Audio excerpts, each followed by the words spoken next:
Tim Tszyu has actually fought at 160 pounds before. I just don't see no like this is not gonna end well for oh, there's that guy.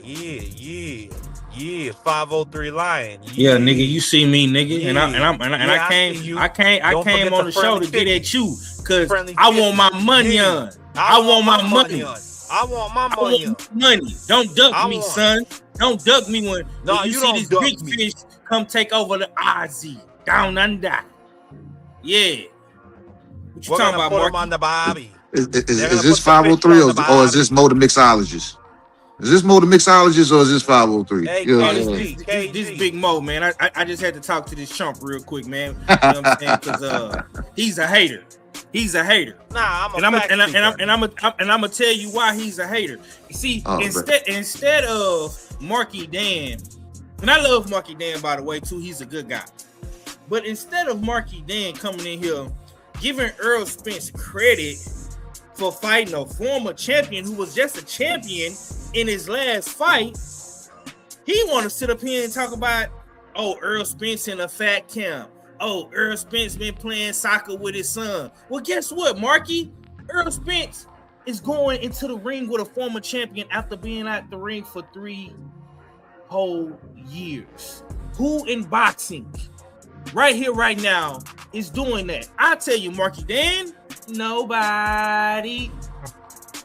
Listen, I give that. And listen, I give that. Earl Spence, he don't do no tune-ups. So I give you all of that 503 line. My thing is, he's gonna go to bed. I'm not arguing whether Earl Spence has the heart of a lion. And by the way, you know what? You're totally right. I was being a hater. There's nothing wrong with playing soccer with your son. Do that all the time, all you want.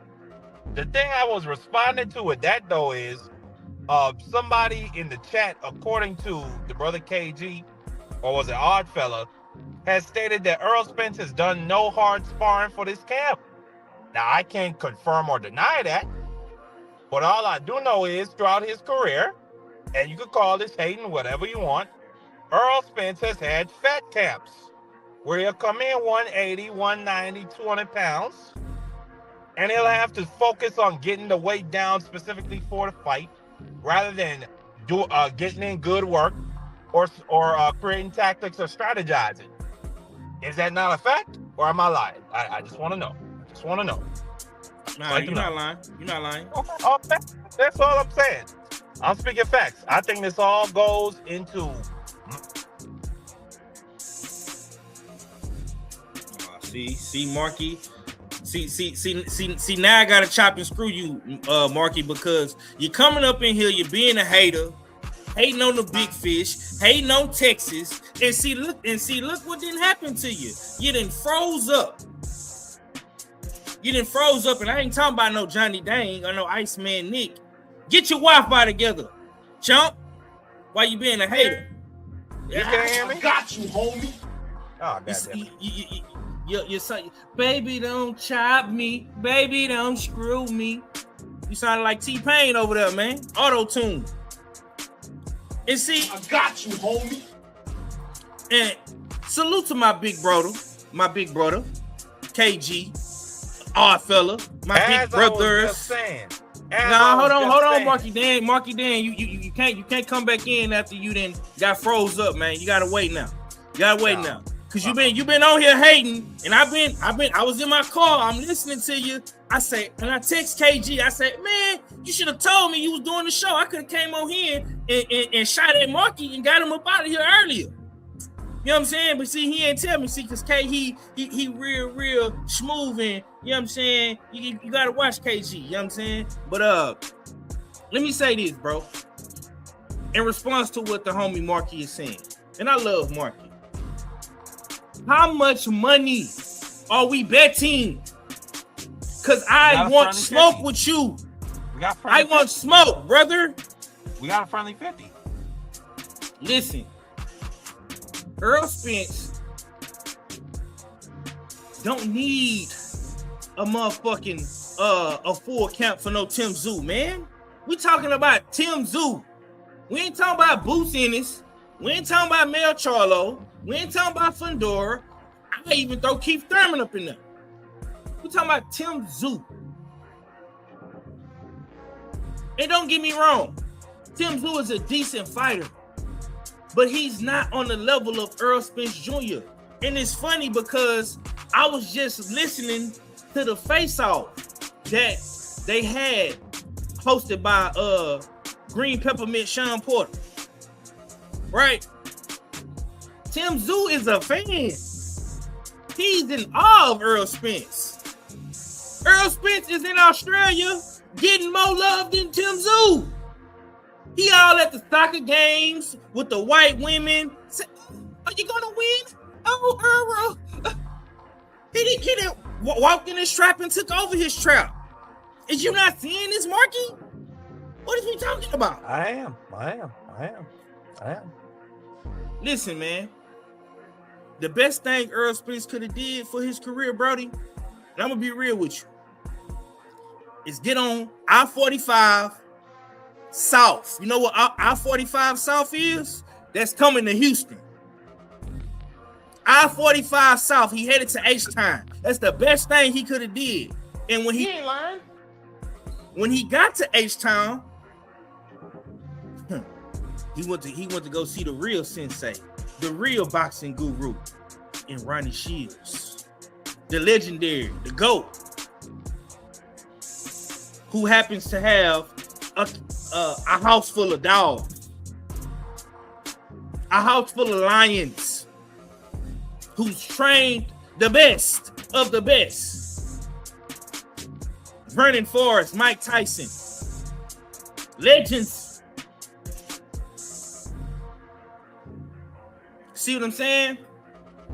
Got dogs in the camp right now. Brian Norman Jr., Mal Charlo, Vito Metalnicki. You know what I'm saying? A bunch of dogs over there. I can't even name them all. There's so many of them I can't name them all. But the point is, Ronnie Shields programming and Derek James programming, totally two different type of coaches. Ronnie is super duper old school. Ronnie is going preach technique, fundamentals the whole time. So this camp in specific, this camp with Errol Spence Jr. is a fill-out camp. It's not a fat camp. You want to know why, Marky? Because Errol Spence Jr. is already in shape, nigga. He ain't lying. He already in shape. Then why they pull the weight back up to 160? Because Errol Spence wants to gradually come back down to 154. He's not rushing the process. And if you listen to the usual suspects, Marky, all fella said this shit 2-3 months ago. Where have you been? Man. I'm telling you, bro, my brother's tanks be aging like fine wine. Chardonnay, nigga. All fella been said this fight was gonna be at 160. Did you not, all fella? Am I lying? These are facts, sir. Thank you. So this shit that Errol Spence saying the shit gonna be, nigga, reported this shit 3 months ago, bro. You late. It's not no surprise. It's not no surprise to me that he's coming in at 160. When I look at Errol Spence, bro, and some of his previous pictures, he was probably maybe 180, 190, but it was slim, lean muscle. It wasn't fat. That's the difference. Versus him at 147, you know what I'm saying, trying to cut the fat. So I think that Tim Tszyu is going to be listen, man, Tim Tszyu, and this is going to be the defining factor in the fight, bro. Tim Tszyu has never fought anybody on the level of Errol Spence Jr. He's never fought a good body puncher like Errol Spence Jr. He's never fought nobody with a jab like Errol Spence Jr. He's never fought nobody with an inside game like Errol Spence Jr. lying. And every time we have seen Tim Tszyu step up in competition, he loses. When we see Earl Spence step up in competition outside of Terrence Bud Crawford, who is the GOAT of all GOATs, he wins.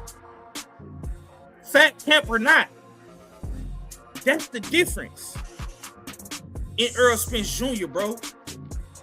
And it's not like he's not done this before, bro. The man literally damn near died. He damn near died in a car wreck, bro. Had surgery, had to get new teeth in his mouth. And he went right back into the smoke with Danny Garcia and your Dennis Ugas, bro. That's Earl Spence Jr. And on top of that, he got the OG, the guru, the GOAT, the real sensei, Ronnie Shields in his corner that's going to preach and teach fundamentals and know what he doing. Hey, man, have my $50 on deck, man. I want my money before Monday, Marky. I want my money. Let's know that. It all sounds good. You tell a very interesting story. I give you that. The facts were kind of sprinkled in here and there. I ain't convinced. Earl Spence goes to bed inside 10. Friendly 50s. I want it the night of. Well, I don't even know what time they're going to have this fight on in Australia, whatever time it is. Friendly 50s will be paid. If I lose, hey, I give you that 503 line. But I don't think I am going to lose. And once again, I placed my number in the back chat. There will be friendly 50s paid out the day or the night of that fight. Respectfully. Look at the screen, Marky Dan. Won't you join season 4, man? You won't just get a friendly 50. You won't just get a friendly 50. You can potentially get the whole pot and a damn a specially made customized jacket shipped to the island. Is the whole pot $10,000? Yeah, what is it? 14 weeks or 12 weeks? All right.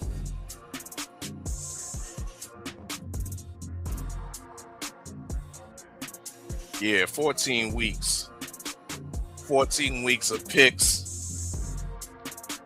And if you the number one player, you get the 1-of-1 US6 championship jacket, 100% of the league pot, and the lineal status of being a crystal ball holder, Marky Dan. This is the play-in, the pre-seasoning that we having next week. When it starts? The season 4 starts August 29th. This preseason right here is due next week, Friday. I mean, so if you beat KG in this little pre-tournament, play-in tournament, you in for free.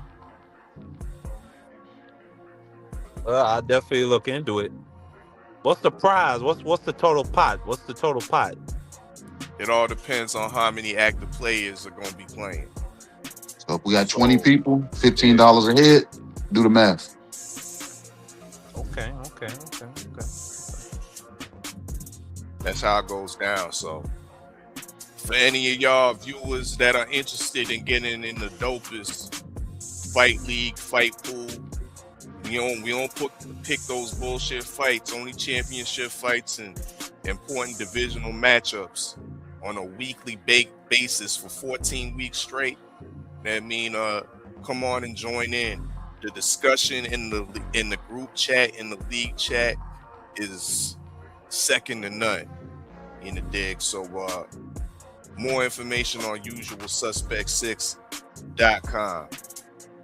Oh, there's the other friendly 50 boy, Chop Cheese Tom. Salute to Chop Cheese Tommy.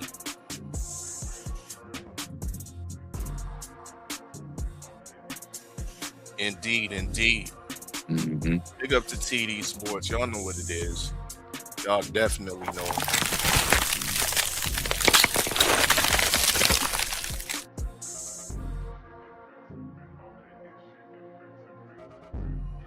Bodega Boy Tom.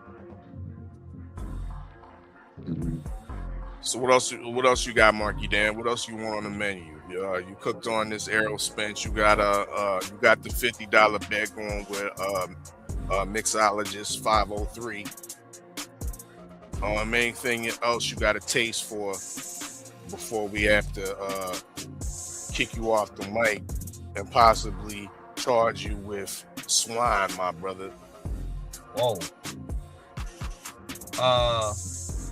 You know, what's the curry quote? What I mean, give me some details on that. You know, I might give it a try today.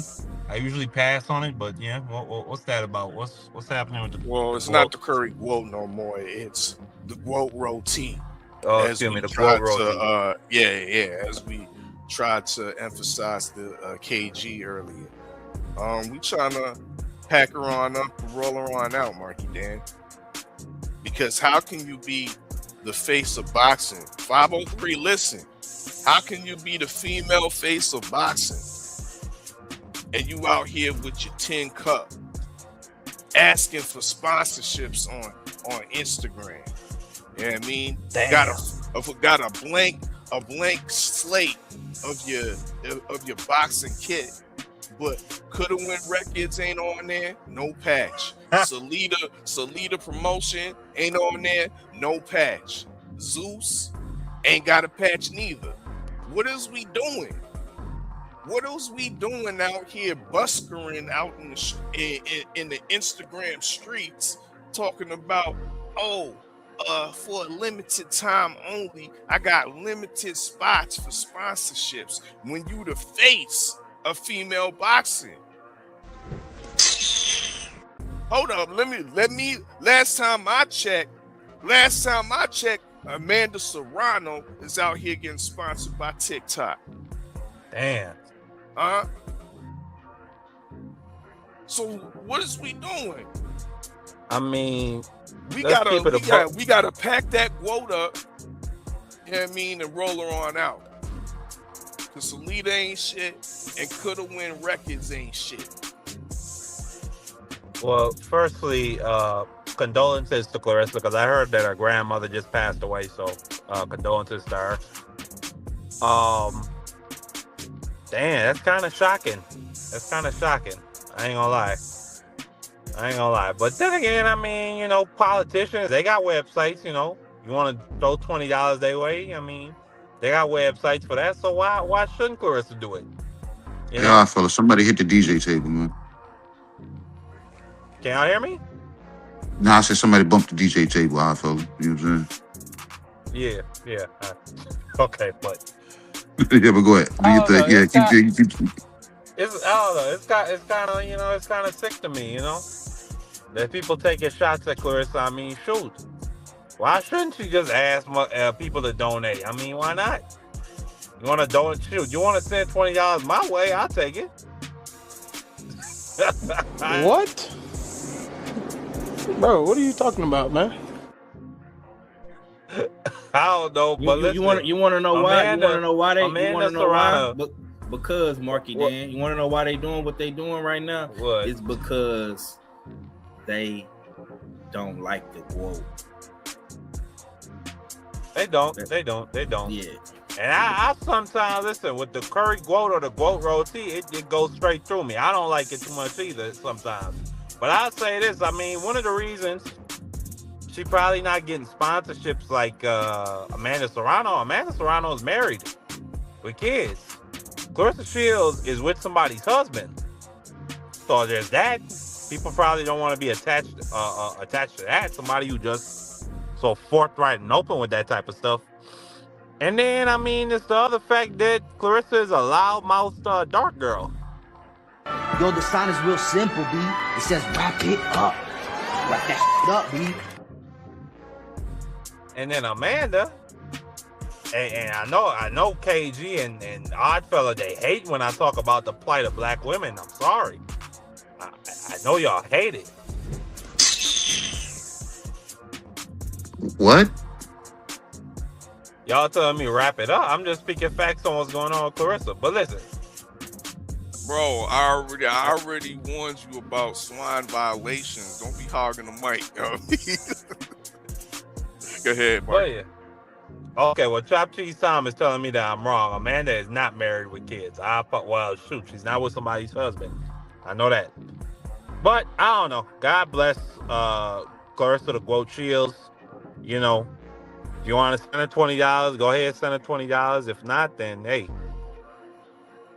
that's your choice. You got to make it, and that's your decision that you got to live with. That's all I got on that. All right, my guy. She out there selling plates. You know what I'm saying? What the hell? You selling your own plates instead of to your own show. Tell me where that makes sense. That ain't no hate. So y'all saying you want to get the super chat real quick, Brody? I want to get the super chat, and I want to allow Marky Dan to pass the mic because we got another brother up on stage right now. Okay. So Marky Dan, you can pull back on up. You know what I mean? Once the mic is free, most definitely it is open mic. But once again, salute for pulling on up once again. Absolutely. And before I get out of here, 503 line, my phone number is in the back chat. I got you locked in, bro. I got you locked in already. All right, send me a text. I'll shoot you a text real quick. He said he won his friendly 55. He said, it ain't gonna be friendly. Yeah. But shout out to you brothers. Shout out to the US6. Great show. Appreciate you, bro. You know, we gonna teach KG how to say royalty. We're gonna teach him how to say doubles, so he ain't gonna never run into no issues like that ever again. Calling a royalty what do you call it? A rade? I'm going to the car. I'm going to the car and getting the machete. Don't worry about it. Hey, y'all take it easy though. Y'all take it. All right, Marky Dan, love, brother. Big up, Marky Dan. Rotato. We're not off that.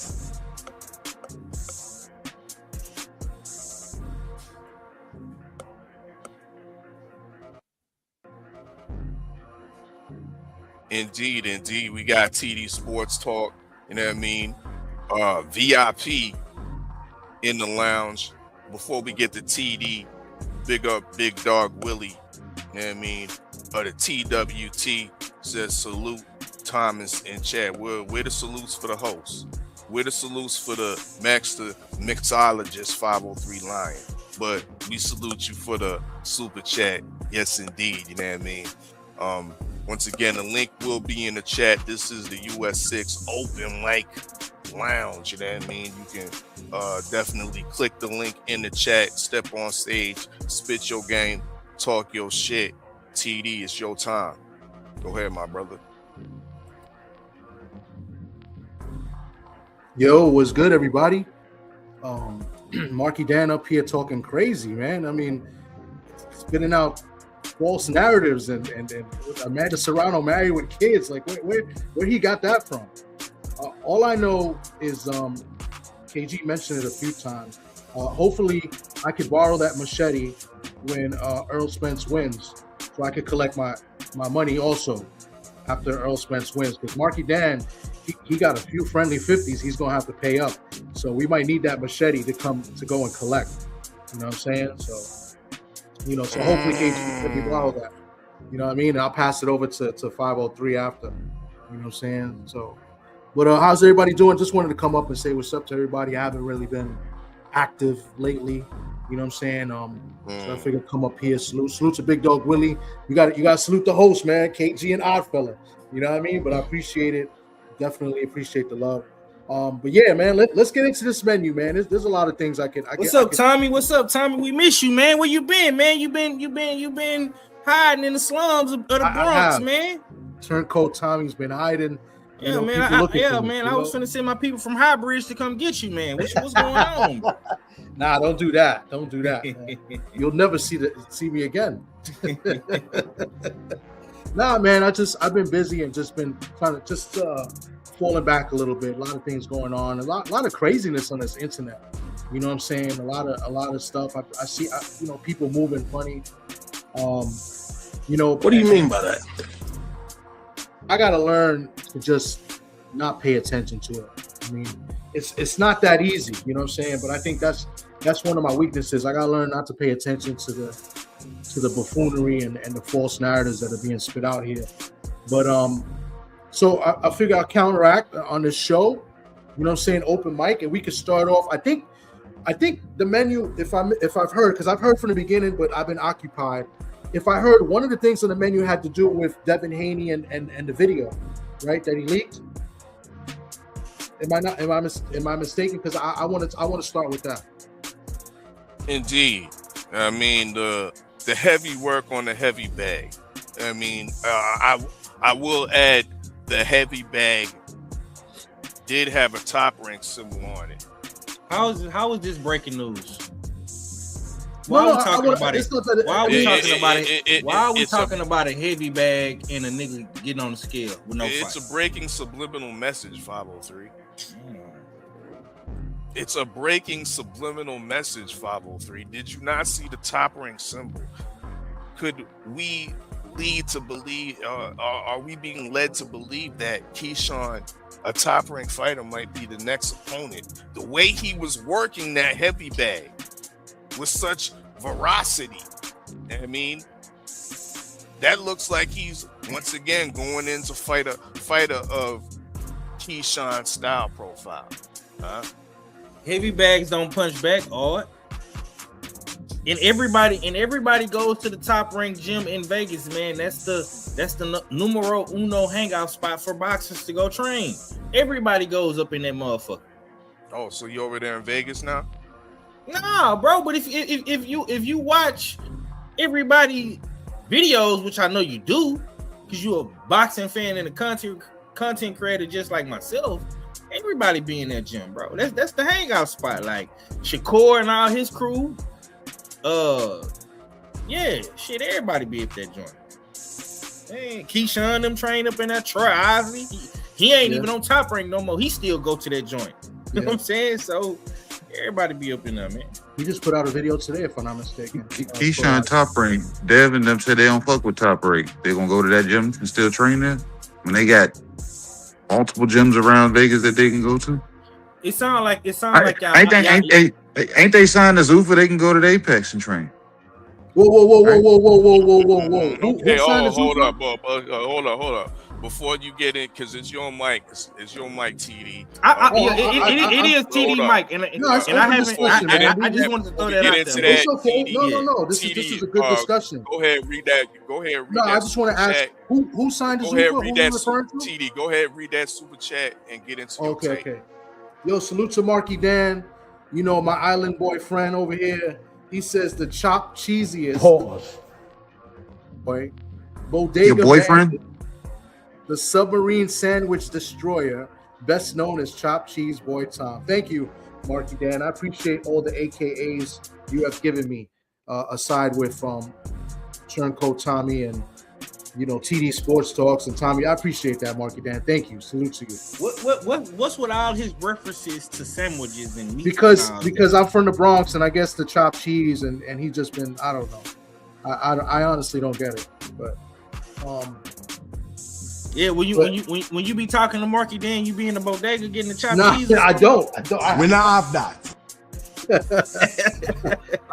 I don't even be at the Aki spot. I mean, I don't know what this guy's referring to, bro. But listen, back to boxing. Let me just rewind a little bit. KG, I don't know.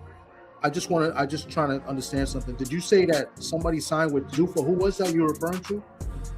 I said Devin Haney signed to Zuffa, man.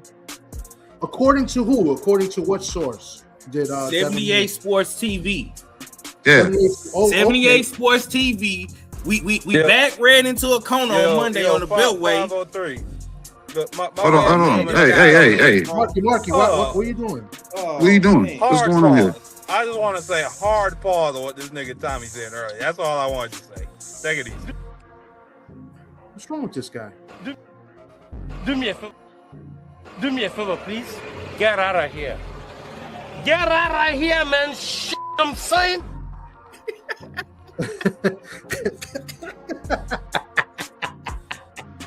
The hell? Oh, I don't know. So let's go back. Dude, So I forgot Monday, what I was saying, man. Marky Dan threw me off, bro. Yeah, Monday.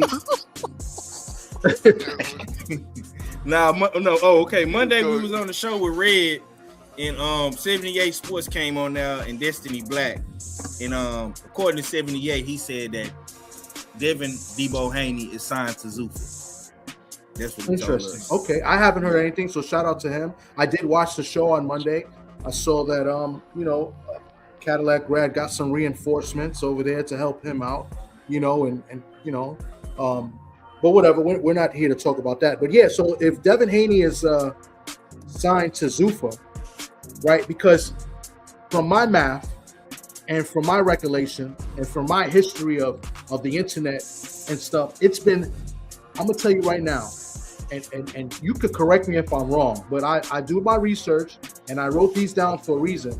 So when I eventually went live, so here we are, 74 days, 74 days, a little bit over than 2 months since the big announcement on Twitter, on Instagram, that Bill Haney said Devin Haney was about to sign for $100 million.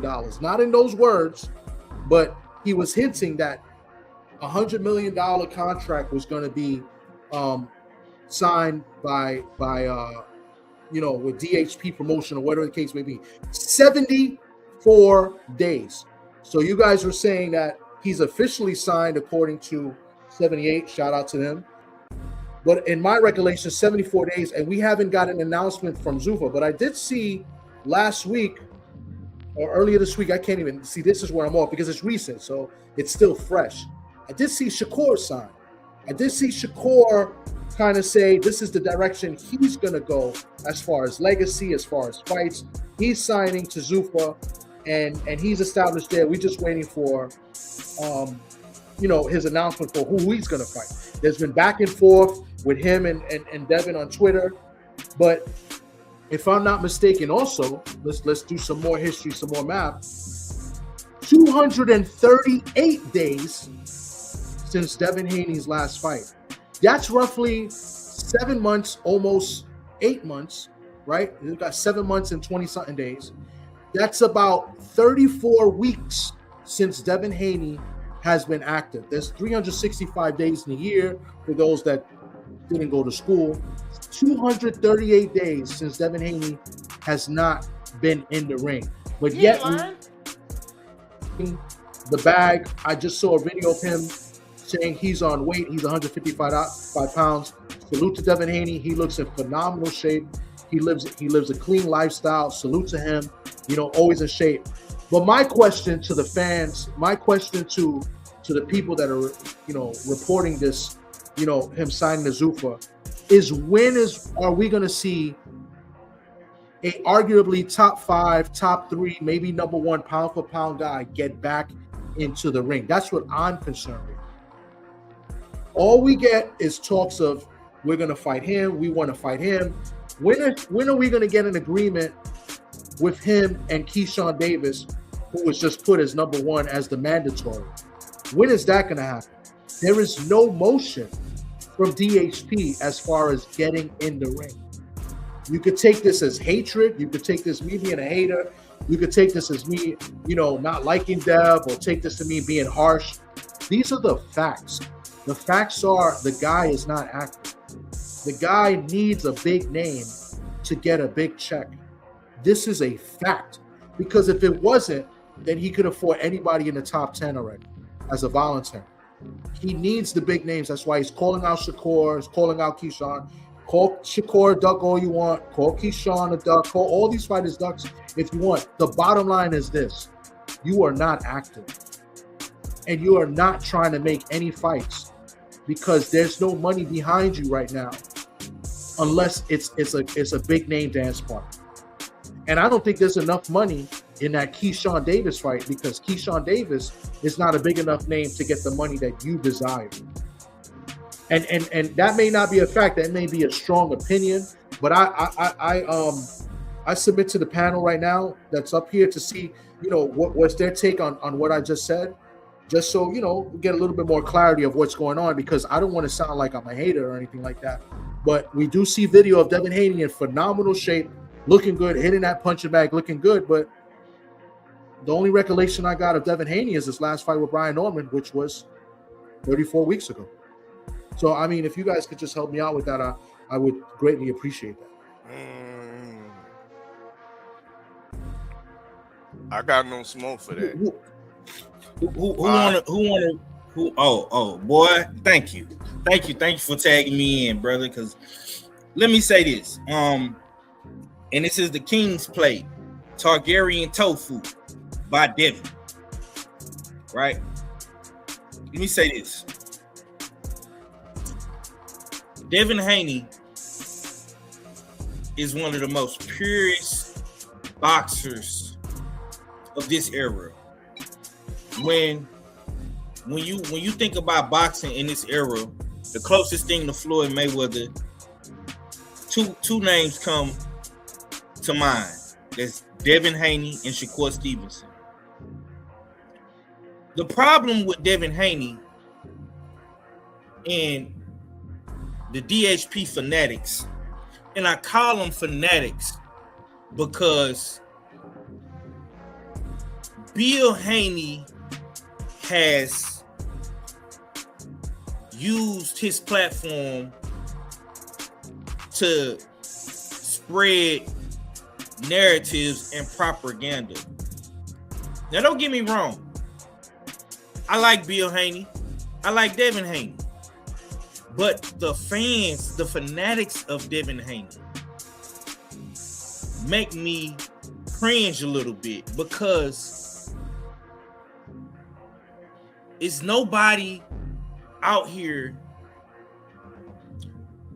that Devin Haney can't beat, right? There's nobody out here that Devin Haney can surpass. Devin Haney does no wrong. And the biggest question of them all is, when is Devin Haney going to fight? That is the question. I am tired of talking about Devin Haney and him not having a fight. I don't want to talk about it no more. Because you can't even have a serious conversation with these guys. We tried to talk about Devin Haney on bullshit on the Beltway. It turned into a emotional screaming match. And all we're asking, when is Devin Haney fighting? Y'all act like y'all cannot criticize this man, hold his feet to the fire, just like y'all do his biggest ops. When it comes to Shakur Stevenson, y'all flame, barbecue grill, what we got on the menu? Cocktail, roast, yeah, bruh.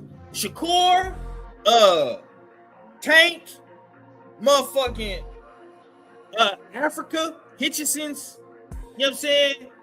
All these other Boots Ennis, y'all roast and flame and barbecue grill, all these other guys. He ain't lying. It comes to Devin Haney, y'all have zero criticism, zero critiques about anything that he does, bro. And I'm not criticizing his skill set inside the ring because he has one of the best boxing skill sets. He can jab, he can move, he can pivot, he can he throws a good right hand, he's getting stronger. His accuracy, he's putting guys down. It looks like he's more explosive now. I'm not criticizing none of the man's skills and attributes in the ring, bro. Only thing that I'm asking, bro, is why can't Devin Haney get a fight? If he is as big as y'all say he is, if he's that guy, if he's creme de la creme, why is it almost November? We're in June, summertime. We have no basketball. We have no football. The only thing that we have right now in sports is FIFA, soccer, golf, and baseball. He ain't lying. This is the mainstream time for boxing to be in the forefront. We should have Devin Haney in the forefront right here, right now. With nothing going on in American sports, if Devin Haney is as big and he's that guy, we should see Devin Haney in the forefront of boxing. If he is the American face of boxing, we need Devin in the ring. Honestly, Devin should have fought twice by now. He should be on his third fight. Because guess what? When Keyshawn Davis comes back, he's on his third fight for the year. When Shakur comes back, he's on his second fight. Teofimo, second fight. Ryan Garcia, second fight. Y'all got to make this shit make sense to me, man. Tyson Fury, second fight. Come on, bro. What we doing? And I'm going to keep saying this, bro. I don't care if it's Keyshawn. I don't care if it's Shakur. I don't care if it's Tank. I don't care if it's Jack Catterall. I don't care if it's Xander Zayas, Manny Pacquiao, whoever, bro. Whoever it is. Get back in the fucking ring and stop and tell your fans to shut the fuck up. Shut the fuck up, bro. Like, bro, everybody can't be ducking you, bro. You're doing something wrong. You and Bill are doing something wrong, gang. Everybody in boxing is going against you. You expect me to believe that? I don't know if he's saying that though. I don't think King Targaryen Devin Haney is saying that. I'm not everybody's saying ducking. The King's Guard, his fans are saying that. Right.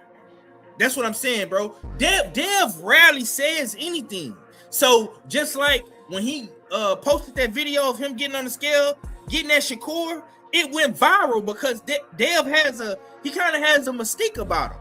You know what I'm saying? He don't really say much. So when he do talk, it's like, oh my God, he's talking. Like motherfuckers really treat him like Black Jesus for real. And it's crazy to me, bro. Like he can be criticized, bro.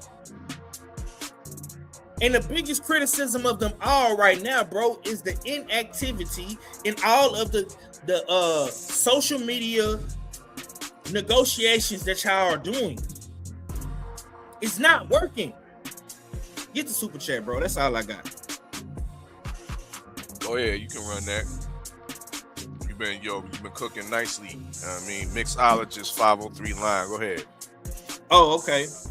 Salute to the homie Big Dog Willie, man. To go to TWT, man. He say Bill Haney ran his mouth too much. Honestly, I think Bill spoiled his own Zuffa signing and potentially fighting with Core. My opinion is Bill was so concerned on tearing down Core that he shut himself down. Yeah, man. I say this to what you saying, Big Dog. And I was having this. Me and KG always have some great offline conversations. And I won't say everything that we talked about, but honestly, what I think, my personal opinion and perspective is, Devin Haney needs a promoter. Them trying to do it by themselves independently, I respect the grind and the hustle, but every independent entity needs a backing, whether it's from the majors or you need another stronger independent entity supporting you, right? As you see on the back of my wall, I got Neighborhood Nipsey on the back of my wall. Neighborhood Nip was an independent guy himself, all money in, but Neighborhood Nip had the backing of the majors in a partnership. I think DHP needs a strong partner to get them to the masses and help push the DHP brand to further further their brand. You know what I'm saying? So that's my philosophy on it. And they got Turk, man. Why Turk ain't doing that? Man, that's the money, man. They got the money. They got the money behind them. The money is on the table. Why? I'm facts. You know what I mean? Turk KG, putting that money on AJ, putting his money on Ryan Garcia and shit. Wayne, that's what I said yesterday to KG. I said, I don't think Turk fuck with him like that. Like how boys is saying, because if he did, how come Ryan Garcia got the Zuffa bag before Div? How did Shakur get the Zuffa bag before Div? How did Carter Bean get the Zuffa bag before Div? How did Africa and Berlanga get the Zuffa bag before Div?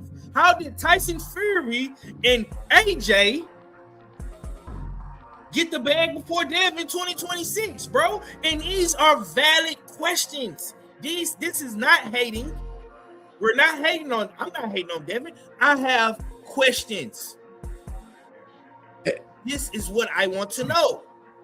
See, this is why I addressed it the way I addressed it, 503, and you just got me a little hype right now because I got questions too, and that's why I ask in the form of a question. Because listen, we all have brains and we all think and we all have our opinions, right? But some of this stuff is common sense, and why people can't why people can't answer the common sense questions. That may not make a little bit of sense, but hopefully you guys understand what I'm saying. And what I think we need to add on the open mic for the Devin Haney fans, and I'm going here because 503 put the battery in my back a little bit. We need to add a glass of shut the fuck up to the menu. And the glass of shut the fuck up is for these Devin Haney fans that are not really Devin Haney fans. They just out here trying to push different narratives, and they don't understand shit about boxing or understand shit about the business of boxing. So for those people, they need to get the glass of shut the fuck up, because those fans, those are the people that push these stupid narratives and push the insults to all these fighters. So instead of trolling these fighters and trolling the fans and not getting yourself and putting yourself in a situation to fight, listen, a guy that we don't like, and let me speak for myself, a guy that I don't necessarily like, but I respect somewhat of his skill set and maybe some of his business moves, right? And Teofimo just got a deal with the Zone. So he's technically independent, but he got a deal with the Zone. Not with Matchroom, not with the Ring, not with Zuffa. He got a deal with the Zone. Why can't DHP put themselves in a situation to do that, where they could make their own fights? You know what I'm saying? They got a TV deal, somebody that's already behind them. Why can't they do that? Because again, they need a certain dance partner to get the money that they want. You know what I'm saying? They want double digits. They want 8 figures, not 7. They want 8 figures for a fight. And listen, do you? You know what I'm saying? But you're not going to get 8 figures in a fight if you're not given any return on your investment. You guys have not even been a main event in 3 fights. You know what I'm saying? The last 2 fights you weren't the main event. And I'm not going to count the Times Square one, because that one, I think everybody was the main event if you think about it, because there was really no seating. You know what I'm saying? It was pretty much open to a specific public. He wasn't the main event on that neither. But I'll give him that to a degree. You know what I'm saying? But you can't do that though, because you go to these fights more than all of us. It's always going to be, especially in your backyard in the great city of New York City, bright lights in big stages. It's always going to be a headliner. You know this. Devin has not been a headliner since he fought Regis Prograis, bro. No, since Ryan Garcia. Oh, yeah, Ryan Garcia, my bad. Yeah, Ryan Garcia. Yeah. That was the last time he was the main event, and it was a big fight. And again, Ryan Garcia has a backing. Scumbag or not, because I don't like Ryan Garcia. I think he's a POS. You know what I'm saying? But he has a strong backing by maybe other POSs.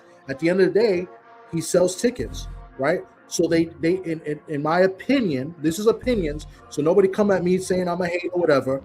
Take that glass and shut the fuck up.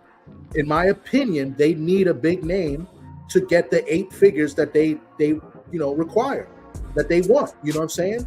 And Turkey, who has I believe is invested in Dev for one more fight at least, wants a big name fight. That's why he was pushing.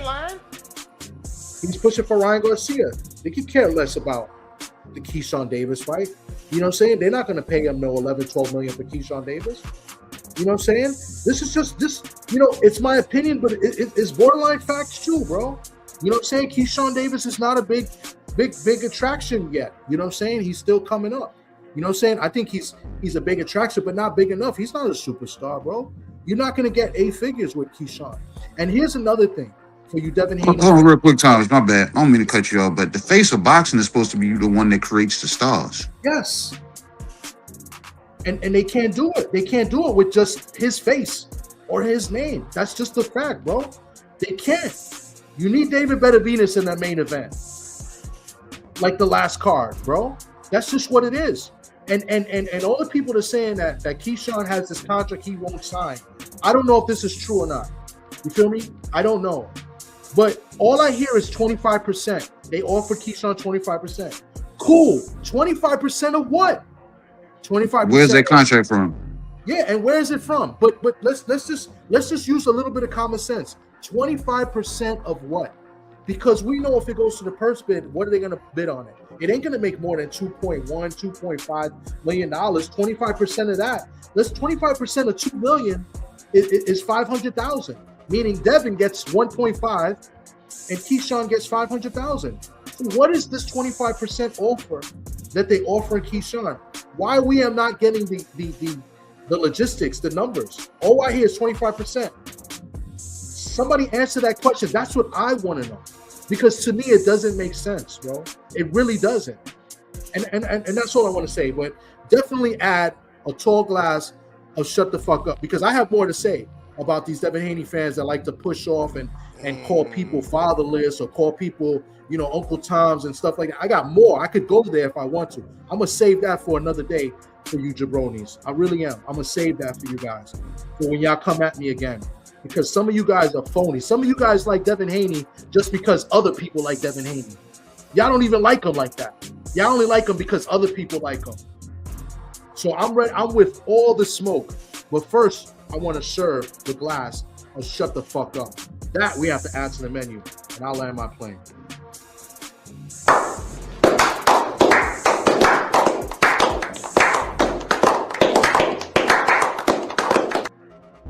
Bro, I think Thomas then was sipping on that PED damn cocktail. You know what I'm saying? And nobody knew it.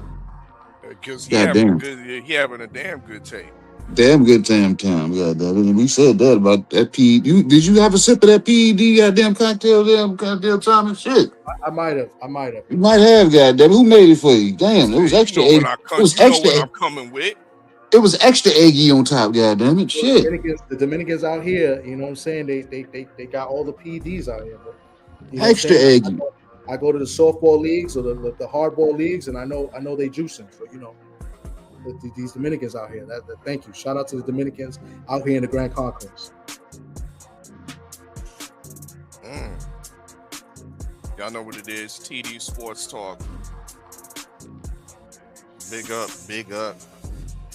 What else you got? You want to taste on the menu? You know what I mean, you kind of segued into the juice. I mean, and we do got a PED cocktail that I think you already been dipping into. What you think about this Conor Ben Ryan Garcia fight? What do you think about the fact that Old Turkey was able to bring Oscar and Dana White together to make this fight?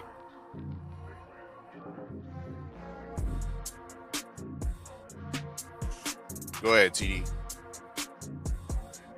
Oh, my bad. Say it again with the Conor Ben and Ryan Garcia about the fight. Well, from what I've been reading and looking into, it kind of listen.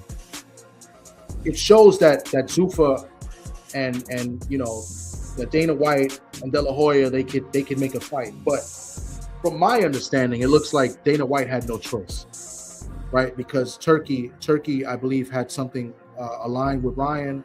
So I guess they're making it as if Turkey's doing, Zuffa a favor. You know what I'm saying? So I don't know if this is a one-off, but it goes against everything that Dana was preaching, last year as far as working with the other, promotional companies and working with Oscar. So I think he had to kind of force himself because they wanted to fight. They wanted it to just be Zuffa, or I don't even think Ring. They wanted it to be Zuffa. They wanted it to be on Paramount, but Oscar was like, no shot. Golden Boy. Now we gotta TV deal with the Zone, and I believe Sky Sports is another thing that's an issue with this too. So listen, it just tells me, in my opinion, that Dana's just gonna have to succumb to these promoters and just have to do things the way the other promoters do. You know what I'm saying? Because he's not gonna always do his way, and therefore that means that just signing Shakur, I think Shakur can fight anybody in the other promotion as long as an agreement is made and they can agree on the TV and stuff like that. So as far as like working with the enemy or somebody you don't like, listen, that happens all the time in boxing. Listen, Don King and Bob Arum weren't the best of friends, but they made fights happen. You know what I'm saying? Eventually it's going to take place. You know what I'm saying? So like all these talks of going the independent route, it's cool, but you back yourself into a corner. You need somebody to represent you to make these deals. You know what I'm saying? That's why when you got these guys clowning and talking shit about Boots signing with Matchroom and that he should have went the independence route, they sound pretty stupid. You know what I'm saying? Why would Boots want to be as inactive as Devin Haney is right now? You know what I'm saying? You need a promotional company. I still don't know what Zuffa is going to do in Dana White. I think there's still rookies in this, and they're going to learn the hard way, and eventually they're going to succumb to what the other promotional companies are doing. Stop it. Get some help. What do you mean the rookies in this, bro? They already gave us the infrastructure with the UFC, but go ahead. Yeah, but boxing is different. It's a different animal. In the UFC, it's everything under the UFC. In boxing, it's not everything. It's a different animal that they're morphing into their own creature, bro. Because they went to Congress, and the whole UBO and league type structure is going to be passed. TD. It's going to be passed, but are they going to be able to do it? Are they really going to sign everybody for them to do it? I don't think it's going to happen. But big up Big Dog Willie, TWT, $2 super chat in the lounge, in the tip jar. You know what I mean? He says Bill Haney is a pro wrestling of boxing. You have any thoughts on that, TD? Bobby Heenan, ain't that his name? I mean, Bill Haney does a great job as a promoter. He's Bobby the Brain Heenan, right? Bobby the Brain Heenan, man. Yeah, hell yeah. Bobby the Brain Heenan. Listen, I like Bill. I think he does what he needs to do. You know what I'm saying? But the only thing that he's not doing for his son is getting his son in the ring. He's not finalizing deals for Devin to be in the ring. That's just a fact. Everything else, he's keeping his son's name relevant. He's doing a great job. I would want Bill Haney as my promoter, if he could get me in the ring. You know what I'm saying? But I would definitely want him to keep my name active. You know what I'm saying? So, yeah. I feel like he should be doing that for more fighters. Yeah, you got Kevin Newman under you, man. You should do that. Kevin Newman just had a good performance, a good win, and a good moment with Roy Jones in the corner yelling at him and stuff like that. They could build off of that. You know what I'm saying? And get Kevin Newman in another fight, maybe even a world title fight. You know what I'm saying? But back to Ryan Garcia, Conor Ben. I'm not really, excited for this fight. Like I said, I'm a little, there's a little bias here as far as I don't like Ryan Garcia, right? I think Ryan Garcia is going to win the fight, but other than that, I'm not really into the fight. But it just shows that I guess they can sort of hash their differences and make a fight happen. But I feel like Dana had to kind of like bow down to make this fight. This is not what Dana White wanted, right? Because Dana White wanted this to be on Paramount. He wanted this to be, a Zuffa card, and it's not. So it showed that none of us has to be into this fight, man. You know what I'm saying? Because these both fighters been labeled drug cheats. But for some reason, the machine still wants to see these guys. Like, you know what I'm saying? Make that make sense. You know what I'm saying? The face of boxing can't be seen, but guys that are damn cheating on drugs, known to make racist remarks, whether it was damn racist or nationality or cultural, you know what I'm saying, comments. The machine still wants to see these people. Why? Like, I need that to be, that's one of the questions I have. You know what I'm saying? Odd has questions, Five has questions, Tommy has questions. That's my question. You know what I'm saying? Everybody that people speak against that's supposed to be drug cheats or less than of, you know what I'm saying, of your favorite fighter, but the machine still is pushing these guys. They still, you know what I'm saying, getting top dollar, willing to pay top dollar for these guys. Like, is that being neglected? Like, people are not seeing that. So who's really the face if the machine is still pushing, quote unquote, drug cheats?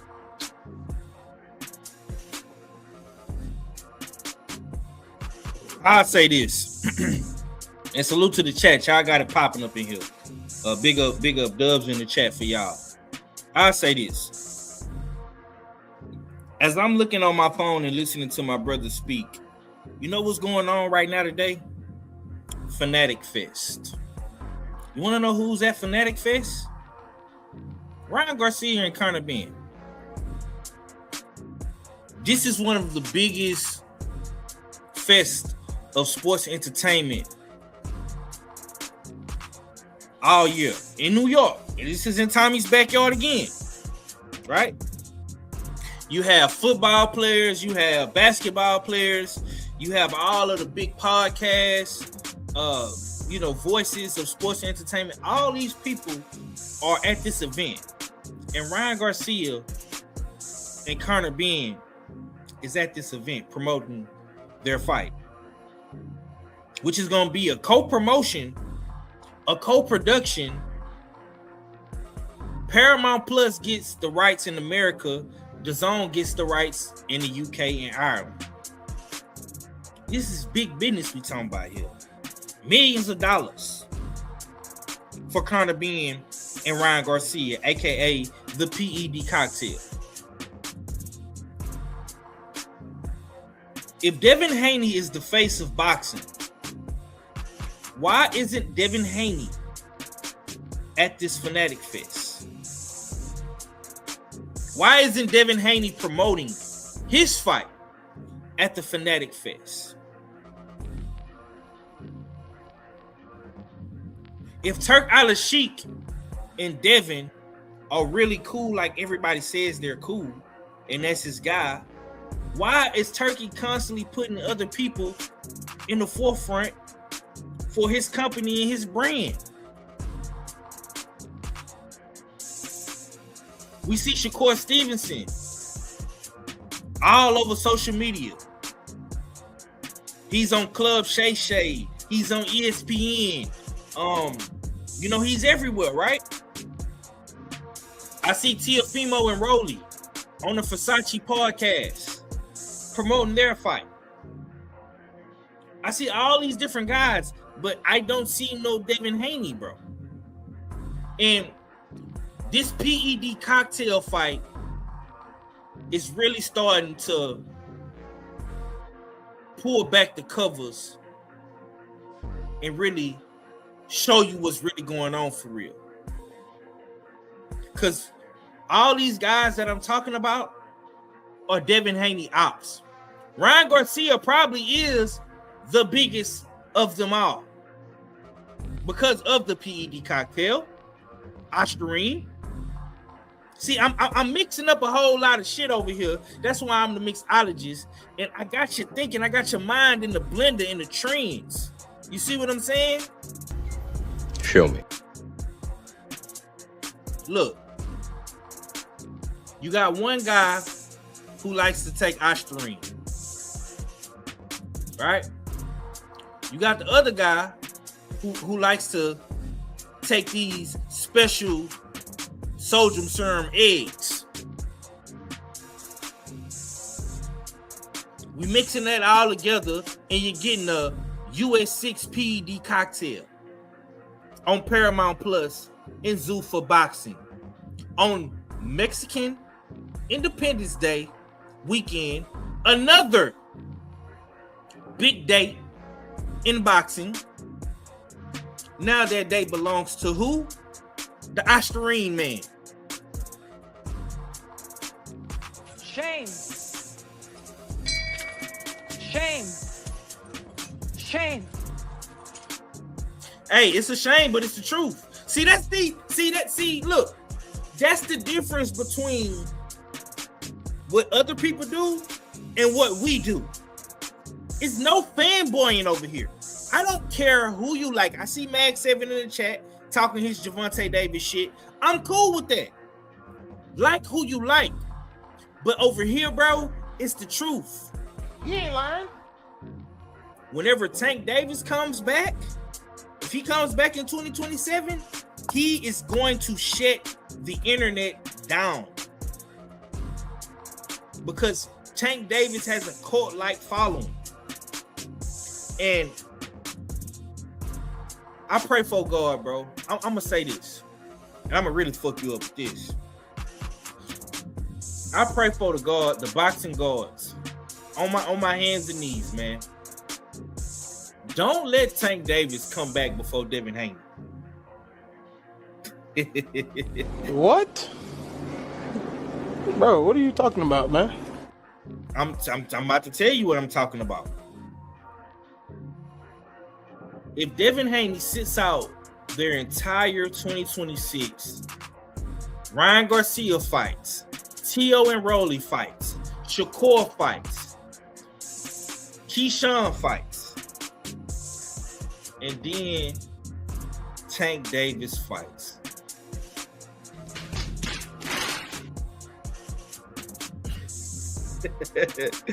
Oh man, boy. These Devin Haney fans is gonna be mad at me. These fanatics is gonna be mad. Because that's a possibility. I want all you Devin Haney fanatics to know that. That's a possibility.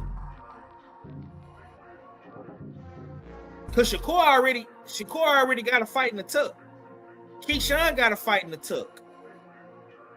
Rolly and Ryan is fighting. T.O. fighting. Connor Bean fighting. Africa fighting. All these guys are fighting. And y'all know when the Big Eight, the gorilla, the Be More gorilla, when he come back, he's gonna be able to pick and choose and have all these boys going crazy. And the girls too. Because guess what? Tank can fight Kid Austin. He can fight Gary Russell. He can fight any one of these guys from 135 to 147, all on the zone. He can fight the winner of Teofimo and Rolly. He can fight the winner of Connor Bean and Ryan Garcia. He can fight the winner of possibly Shakur Stevenson and El Rayo if Shakur takes the El Rayo fight. Hey, I'm just being honest with you, bro. I'm just being honest. You don't like it, I don't like it, but it's the truth. Tank Davis is gonna have his hand in the hat of. It's gonna be a big hat because it's PBC and the zone now. And oh yeah, by the way, too, I'm also hearing that Tank Davis is possibly gonna be the one to get the Pac-Man.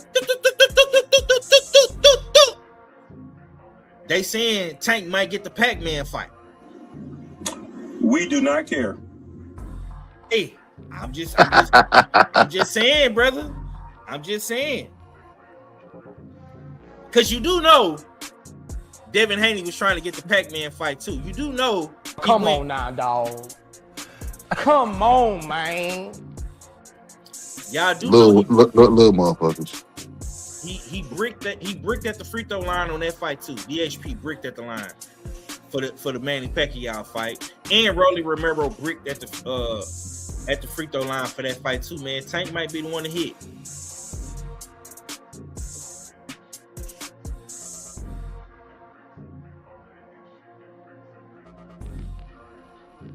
Y'all know what it is. Y'all know what it is. It's the US6 over Mike Lounge. Big up everybody for pulling up. You know what I mean? The mixologist 503 cooking. You know what I mean? Big up TD Sports. You know what I mean? On stage, right, Nizal. You know what I mean? We are the hosts. Your favorite girl, your most hated art fella, and the good Dr. KG. Let's salute some people, new people we got up in the lounge. You know what I mean? Mag 7 Life 269, you know what I mean? Big up to you. You know what I mean? He says, here, another thing, people always say Tank never fought anyone, but he has 3 previous opponents with big fights coming up. These are facts. Now, those are whole facts. He created stars. Created a star. Those are whole facts. And guess what? Devin Haney only was able to fight one of them, and that was his biggest, toughest fight on paper, and his biggest controversy fight he's ever been in. A Tank Davis opponent, by the way. We Fight All Night TV says hashtag Zuffa era. We got another brother that seemed like he on Team Zuffa 503. Hey, bro, Rome wasn't built in a day. I keep telling people that, man. Rome was not built in a day. Zuffa is going to have to take their time, fight by fight, event by event. But guess what, though? Zuffa is headed in the right direction. And once again, my brother Oddfella, man, Captain Zuffa, Dana Blizzak. I know he don't like to go by that moniker no more, but it's the truth. He was ahead of his time with the Zuffa shit because this Zuffa shit is looking like it's gonna be something. This Conor Ben and Ryan Garcia shit, Africa, Berlanga, Shakur. I heard they just took another nigga from Matchroom, Johnny the Bull Fisher. Yep. You know what I'm saying? These are facts. Like, hey, bro, like Rome wasn't built in a day, bro. Like, y'all gotta remember, bro. This is Zuffa's breakout year, 2026. This is their first run, their first real run. Like, and they doing all this in their first year. Come on, bro. Like, they didn't win over to London, the UK market, scooped up Sky Sports, the ESPN of UK sports and entertainment. I mean, then got Johnny Fisher, who's a official ticket seller over there. Official ticket seller over there. So now he headlining their London card coming up at the Copper Box, I believe, in September. I'm telling you, man, like, and this they doing they on a 7-month run. It's only July, bro. They didn't had about damn near 10 cards, and they only in their 7th month. What card are we on now? Are we on Zuffa 7 or Zuffa 8? Z8? Like 7. Yeah, consistency is key. You know what I mean? 7. What is 8 gonna be in New York? Yeah. 10, 9's gonna be, I believe, Ireland with Callum Smith and man. Tyrone McKenna in that championship fight. And then 10 will be in London with Johnny Fisher. 10 cards. 10 cards in their first run. Sound like a bunch of active fighters. Sound like a bunch of active fighters to me. And that doesn't include the Conor Ben, Ryan Garcia fight, which will have Jai Apatayo on the undercard. Niggas are side-eyeing that, saying, well, Jai Apatayo should have, then she should be headlining. Why should he be headlining when he has the opportunity to fight on a big card like this? He get the CBS? It's still yet to be determined. CBS, where you at? I should hope so. CBS takes that fight next. Yeah. You know what I mean? It makes all the sense, because if it ain't CBS, even myself, who y'all like to put the Captain Zuffa moniker on, myself, I'll be side-eyeing Zuffa. I'll be side-eyeing Jay Apataya. But I know he wants to smoke, you know what I mean, from all directions. Yeah. I know he would actually prefer the WBC champion Noel Michaelian, but we know the politics behind that, you know what I mean? So hopefully in lieu of the win that CBS got, the classic fight with him and Ryan Brzezicki. Shout out to Ryan Brzezicki. Classic. In lieu of that, I hope he is fighting CBS on the undercard. It makes all the sense because the man is British, just like Conor Benn. That brings more of a chance that British fight fans are going to be traveling to Las Vegas to see not only that, CBS too. Not only that, I want you to expound on this real quick, bro, because you said something and a flashlight just came in my head. Ryan Garcia has the belt to trash belt, don't he? He does. And he's fighting on Zuffa. So what that tells you? It's co-promoted though. Does that count? It don't matter. Yeah, it don't matter. It does and it don't, but it's still a developing story because yes, Ryan Garcia is the current WBC champion at the welterweight division. But when you look at the fine print 503 and how they're promoting this fight as a championship fight, but they're not promoting it as a WBC welterweight championship fight. When you look at the fine print and all the promotions and posters that they put thus far, they haven't put WBC up officially on any of the promotions. So this is still a developing situation and story. Are they implying that the Zuffa belt at 147 is going to be put up on the line? Who knows? But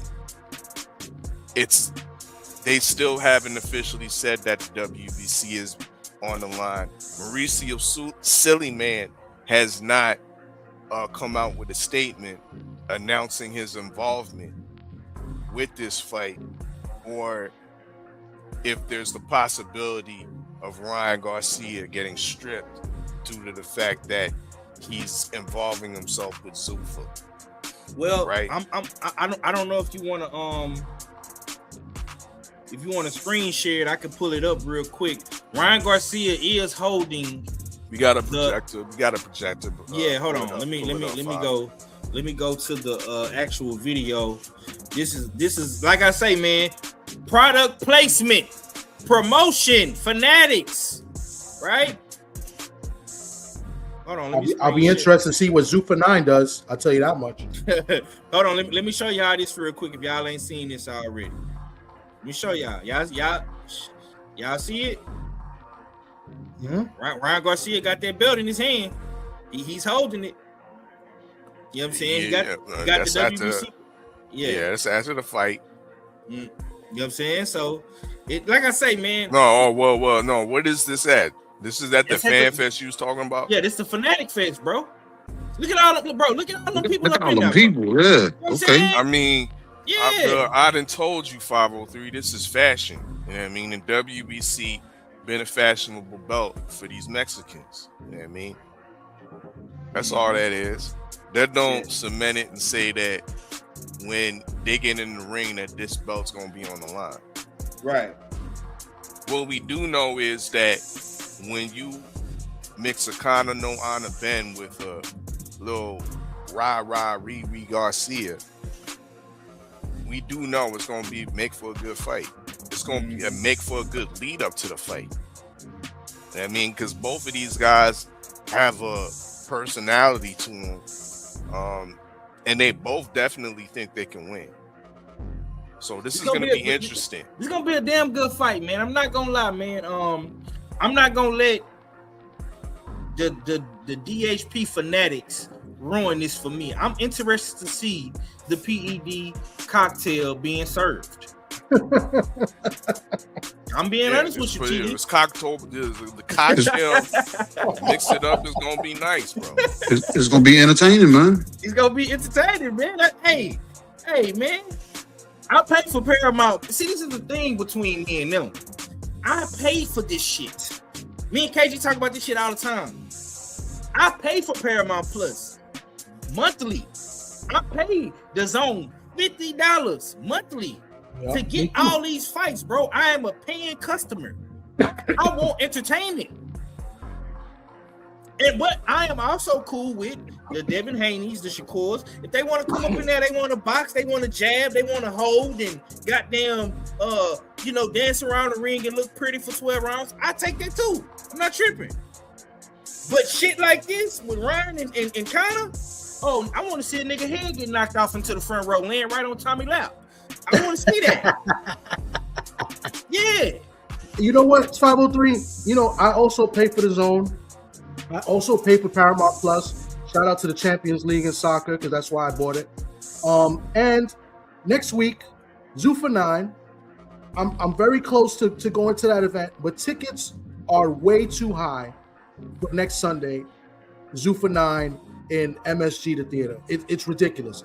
And I'll be interested to see what the gate does and how many tickets they give away, because that's what they're going to end up doing. They're going to end up giving a lot of tickets away because that's what they did last year in Queens in the ring card, where Berlanga was the main event against Shiraz and Shakur was the undercard against Cepeda. They gave a lot of tickets away in that event.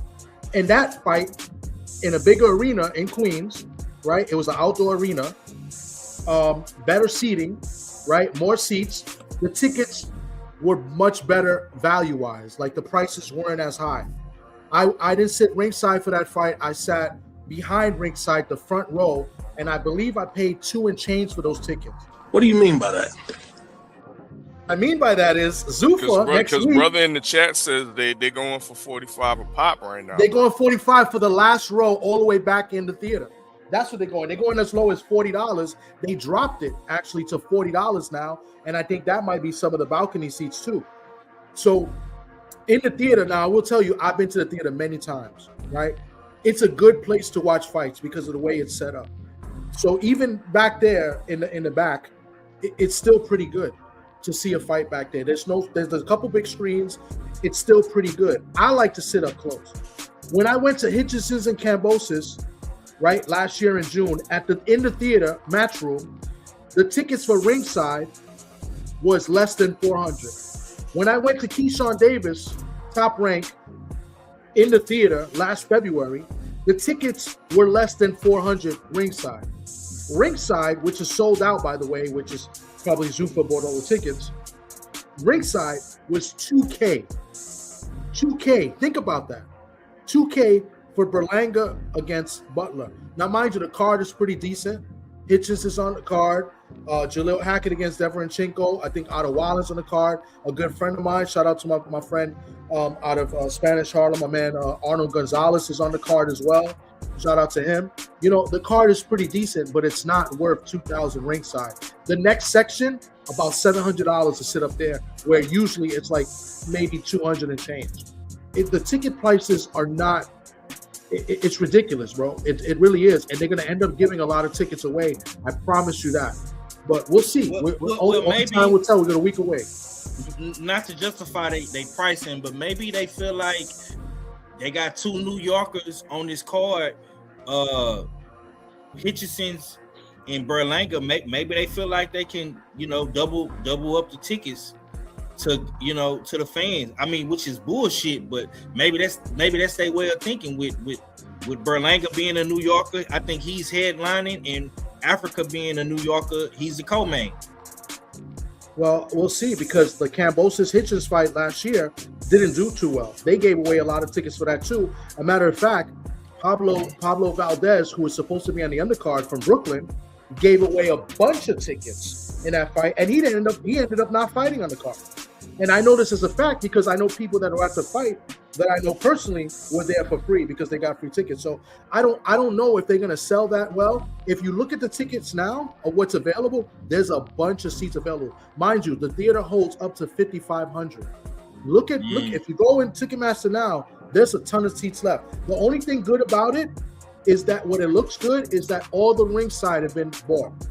But I question that if people really bought them or if that's Zuffa or those are comped, right? Meaning Zuffa bought them, they're gonna comp those tickets. So you don't hold on, Tommy. You don't think two New Yorkers, Richard Hitchenson's being the champion, Berlanga fighting Canelo, you don't think they can put asses in a small room in the Garden? No, not with those ticket prices, bro. I think they can, but not with the prices that they're charging, bro. Because last year you had Berlanga main event in Queens. You had Shakur across the bridge, right? Newark. You had a Puerto Rican, Subriel Matias, on the card as well. Better fights, right? And that one did okay, a big arena, but they still gave away a bunch of tickets because it didn't do that well.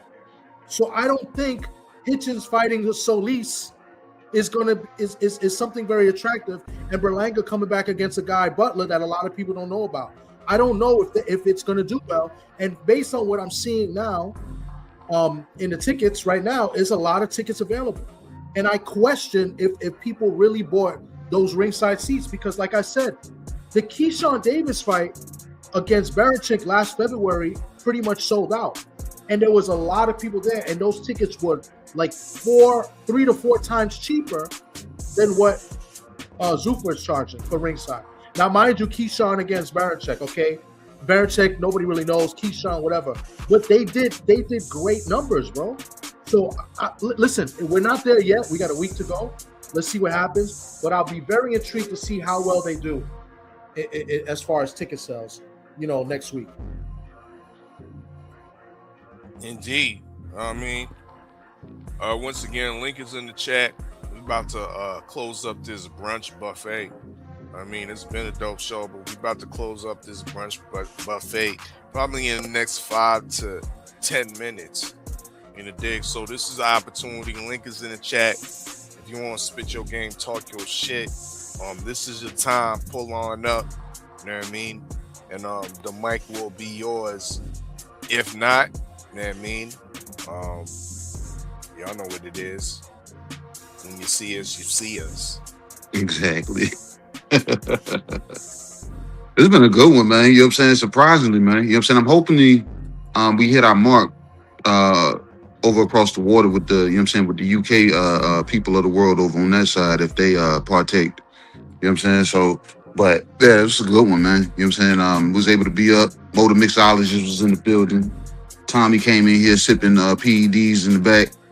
You know what I'm saying? So everybody was damn, hot, locked and loaded. Marky Dan came in trying to pass out friendly 50s that sound unfriendly. He mean he need that money, man. He coming from the island, he coming to get at you, Five, with the machete. You know what I'm saying? He coming to get at you too, damn Thomas, you know what I'm saying? And whoever the other guy was that proposed a $50 bet on Big Fish and Grits. When I fly past his ass on his suppressor and shoot rockets at his ass, he gonna be blowed up in that island. Yeah, this has been a good show though, man.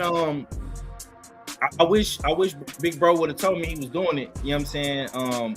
I would have been a little bit more prepared to come on to the show, but I think what we at right now, man, with boxing been dead a couple weeks. It ain't really been too much going on for real. I think it's going to get back interesting. So you're gonna be seeing a lot more of me, especially in this up and coming week. We got Anthony Joshua, we got Big Fish, Earl Spence, we got my homie Nisha Dev on the undercard of the Joshua fight. Josh Kelly, that undercard is trash though. And we also have Beat the Champ. You know what I'm saying? Put belt to ass on KG. Somebody needs to come up in here and sit his motherfucking ass down somewhere, because I'm sick of this nigga floating around on his little magic carpet, soaring above everybody like he that nigga. So somebody needs to come shoot his ass down. You know what I'm saying? Yeah. And rob that nigga for that jacket. I want that motherfucking jacket. Somebody needs to go take that motherfucker from Well, 503. I mean, yeah. You can't get your own jacket in a few weeks. Yeah. Yeah, bro. I'm looking forward to it, man. I'm looking forward to you Don't tag team with your co-host. So my co-host is already not reached out for the tag. I went for the tag. I already kicked him through the window, man. Yeah, Exactly, man. This is the Royal Rumble Survivor Series, nigga. This is the Royal Rumble, nigga. Every man for themselves around here. He already established that, bro. So I already went for the tag, and he just jumped off the apron, and I got jumped. That's crazy, man. He turned on me. But I want to say something real quick about next week's fight, man. Shout out to Coach Moo. Coach Moo is the trainer of Christian Brenga, right? And he'll be taking on Anthony Joshua. So shout out to Coach Moo. If you guys know who Coach Moo is, he's the trainer of my guy Keith Cologne. And this win would be huge for that gym. So I'm really hoping that Christian Brenga can pull off this upset next week against Anthony Joshua, because that will bring eyes to the Iron Brown Gym out in Newark, New Jersey, where Keith Cologne trains and a few other fighters that I'll go out there and train and spar and stuff. So let's go Christian Brenga next week, man. That's who we got. Indeed. Once again, y'all see it there. The play-in tournament. Stormy B-Man, where you at? You know what I mean? It would be interesting to see the Sensei in season 4. You know what I mean? This is your way to get in for free. If you can beat KG with these 3 picks, you know what I mean? You in for free. That's what it is. Once again, the play-in slot.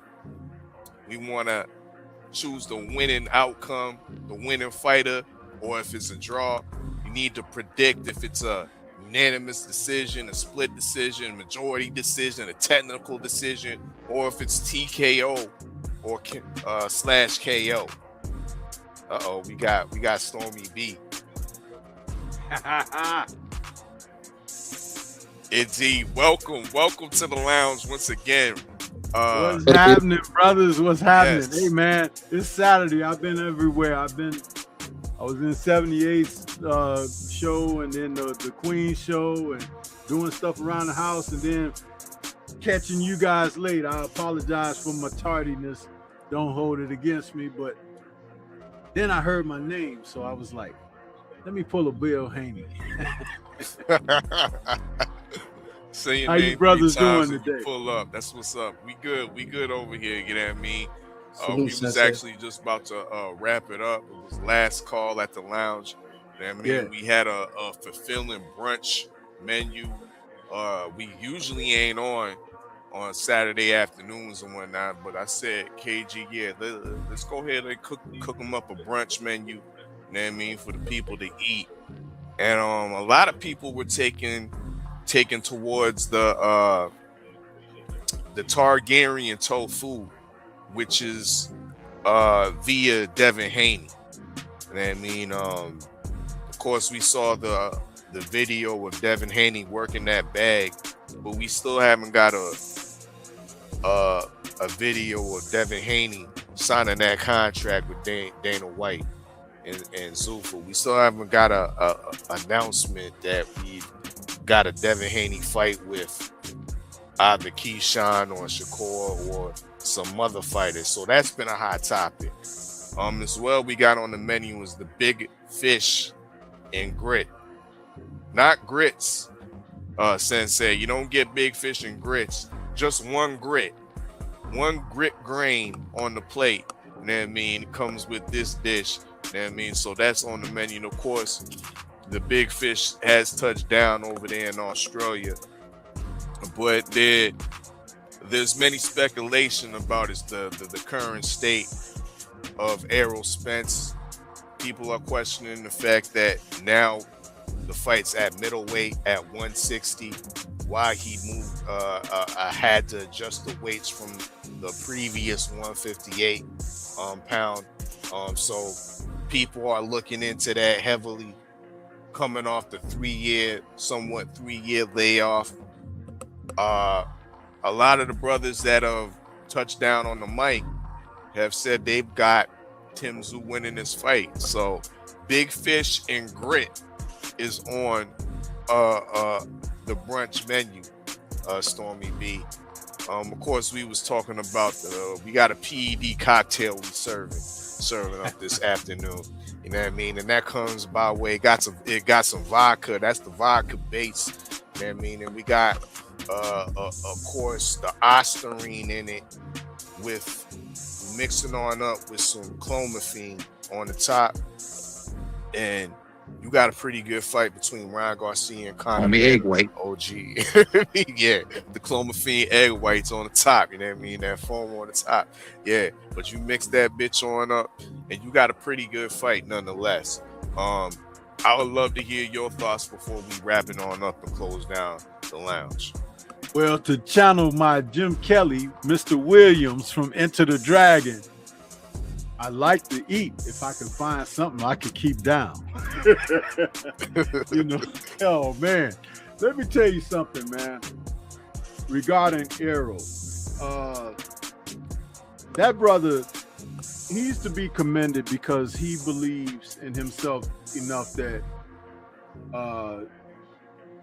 after extensive layoffs and everything, he can just come back and get right back into the mix of the sport. And you kind of have to admire that quality and trait in his character, his personality. But the reality of that is that there is a reason why you like to shake off the ring rust. Now, to combat that,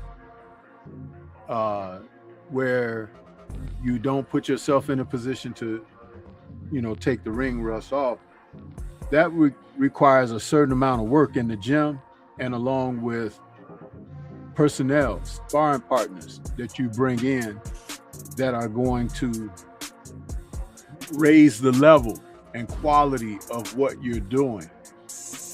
Has that been done? I'm not certain, because I don't have an ear to the ground for what he has done in his preparation. But I can recall that when Mike Tyson decided to fight Evander Holyfield, one of the things that Holyfield's camp trainers and even himself took an acknowledgement in was they brought in 3 guys that would really press him, because his last outing before they accepted that fight was a fight against Bobby Ches, where he didn't look very good. In fact, many people think that that's why Tyson and Don King took the fight, because they thought that Evander was showing signs of being washed up. The Bobby Ches fight found Ches, who was a former light heavyweight and cruiserweight, in there rumbling with Holyfield, and Holyfield's punching power didn't look like it was doing much to him, and he seemed to be struggling with Ches. And Tyson had that blowout against what's his name, Atlantic City Express, Selden. And so it was setting, it was setting up their matchup. So a lot of people were saying, like, man, Tyson's gonna kill Holyfield because XYZ, everything. But Holyfield's people brought some sparring partners in. There was a gentleman by the name of Gary. He was a contender at the time. I can't remember Gary's last name. Gary Bell. Gary Bell. There you go. Thank you so much, brother. Do you know I've been trying to remember that guy's last name?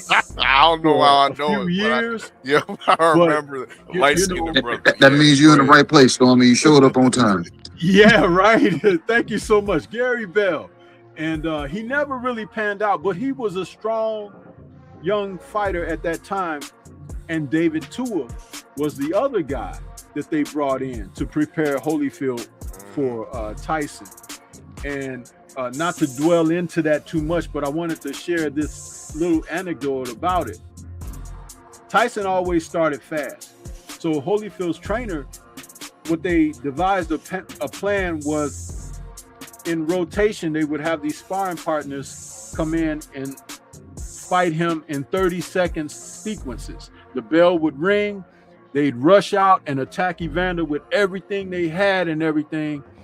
And if he didn't react or respond to it properly, and stop the assault or whatever, they stopped the round and started over again. 2 weeks of sparring before he was able to get beyond that point with those sparring partners. And after the 2 weeks, they went to their normal routine of training and sparring. You see that type of dedication and preparation, and you saw the fight, how it ended up. And we're talking about their first matchup. So if Errol is getting that type of work, I wouldn't worry at all. But there's nothing to state or say that he is.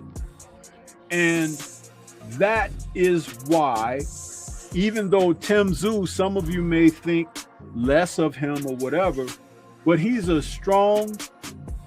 got guts, and he's not a guy that's just gonna lay down. You have to put him down. He's going to test Errol like those guys were testing Holyfield in the training, right? And if Errol doesn't respond to that very well, which could be a situation, he could be in some trouble. And don't forget, he's in unfamiliar territory. He's not at home. When I mean home, I'm talking about inside the U.S. borders. Over there in Australia, everything can go left very quickly. So it's a matter of the unknown when it comes to this fight with these two guys. Had Errol been fighting and, on his normal routine of things and, had a couple of fights under his belt or whatever, I would definitely have him as the favorite. But I think that Tszyu should be the favorite under these circumstances, and it is up to Errol to disprove or to turn away the challenge. That's the thing about this. And boxing always has the intangibles that are always right there as a byline, but most people overlook the intangibles. Tim Tszyu can be cut. He has been stopped on a couple of occasions now. So even if he's hit a certain way with a certain kind of shot, it may make him relive or remember certain things, regardless of him being at home. Because when you take the kind of punishment that he's taken, you've only got so much of that left in you.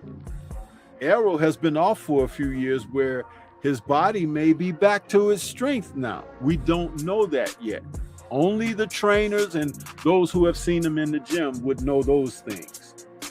So if you see, it doesn't, I hope that it doesn't sound like I'm hedging. I'm trying to put it out there as what should really be looked at. But again, the first couple of rounds is going to give you an idea. First couple of rounds, because after round 2, it should be on. It should be the fight that it's going to be. If anything happens really bad inside the first 2 rounds, then that means that preparation that I spoke of didn't take place.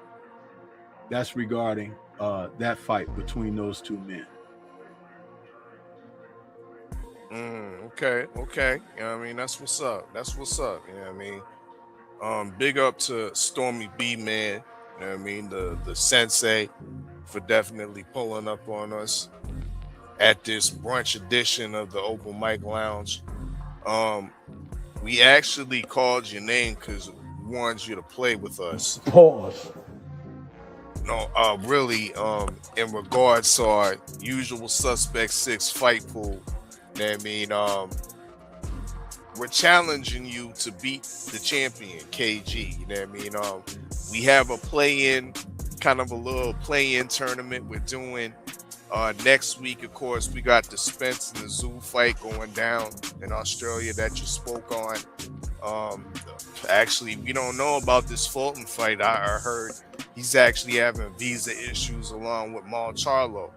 The Mal Charlo fight has been canceled. He made it. Fulton made it. Great. Thank you for that update. You know what I mean? So this is still a valid pick on this preseason playing card. Fulton versus Liam Wilson out of Australia. And of course, in the afternoon, we got Anthony Joshua making his return against Christian Pranga over there in Jeddah, Saudi Arabia. So if you're able to pick on these 3 fights and beat KG with the predictions of your picks, you're in the season 4 for free. It's regularly for each player it's $15 per season, and the season is 14 weeks of straight picks.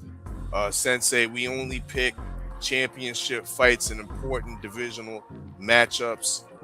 The fight cards are presented weekly, you know what I mean, by the commissioner, will be posted in the Instagram league chat as well as on our website, usualsuspect6.com/the US6 fight pool.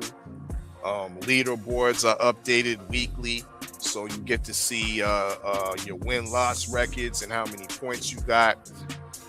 The player with the most amount of points at the end of the season with the highest prediction rate gets the whole league jackpot, or the whole league pot, as well as a US6 championship jacket.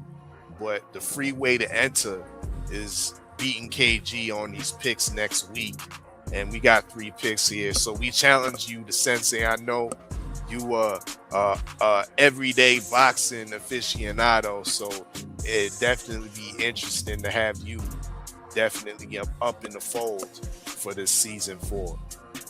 So the choice is yours. No pressure.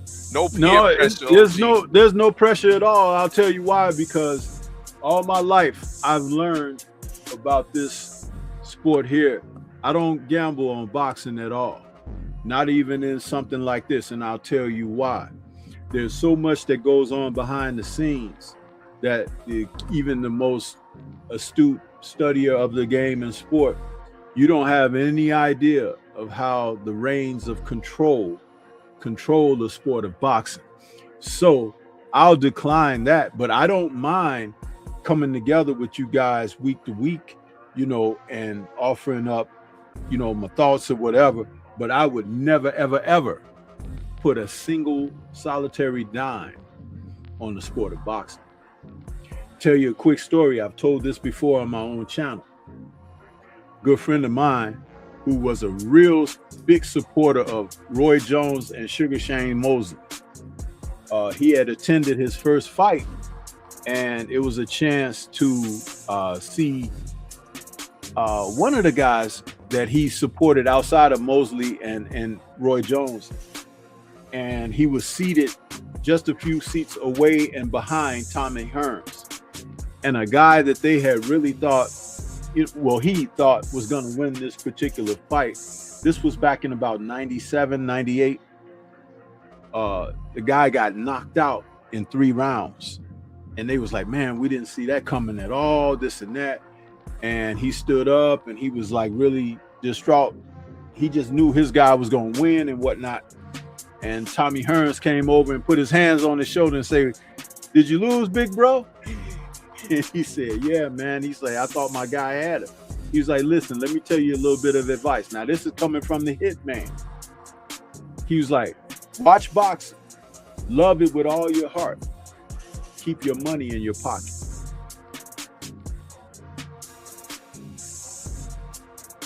You hear that? We heard that, but you never heard the fact that it ain't just about the money, my sensei. It's about being lineal. Being the lineal champion and being the crystal ball holder. Having the greatest prediction rate. And being able to come up on these YouTube blocks and saying, "Damn it, I know my boxing." You were right. You were right. I predict 80%. Go ahead, KG. And then on top of that, if he puts picks in for next week and he beats me, he's not even gambling. He got in for free. Whole facts. Got in for free. And if you don't want the money on the back end, you can donate it back to the pot for season 5. You know what I'm saying? But hey, it's the fact that was a fifth. What's the rest? We all be there. We all be drunk, man. Hey, let me tell you something. I didn't become the sensei by accident.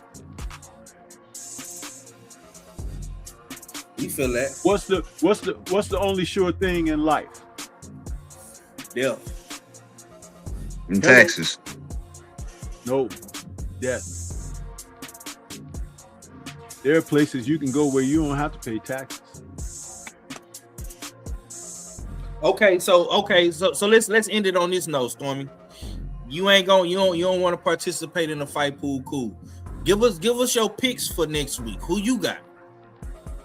For those guys that you had up there? Yes, sir.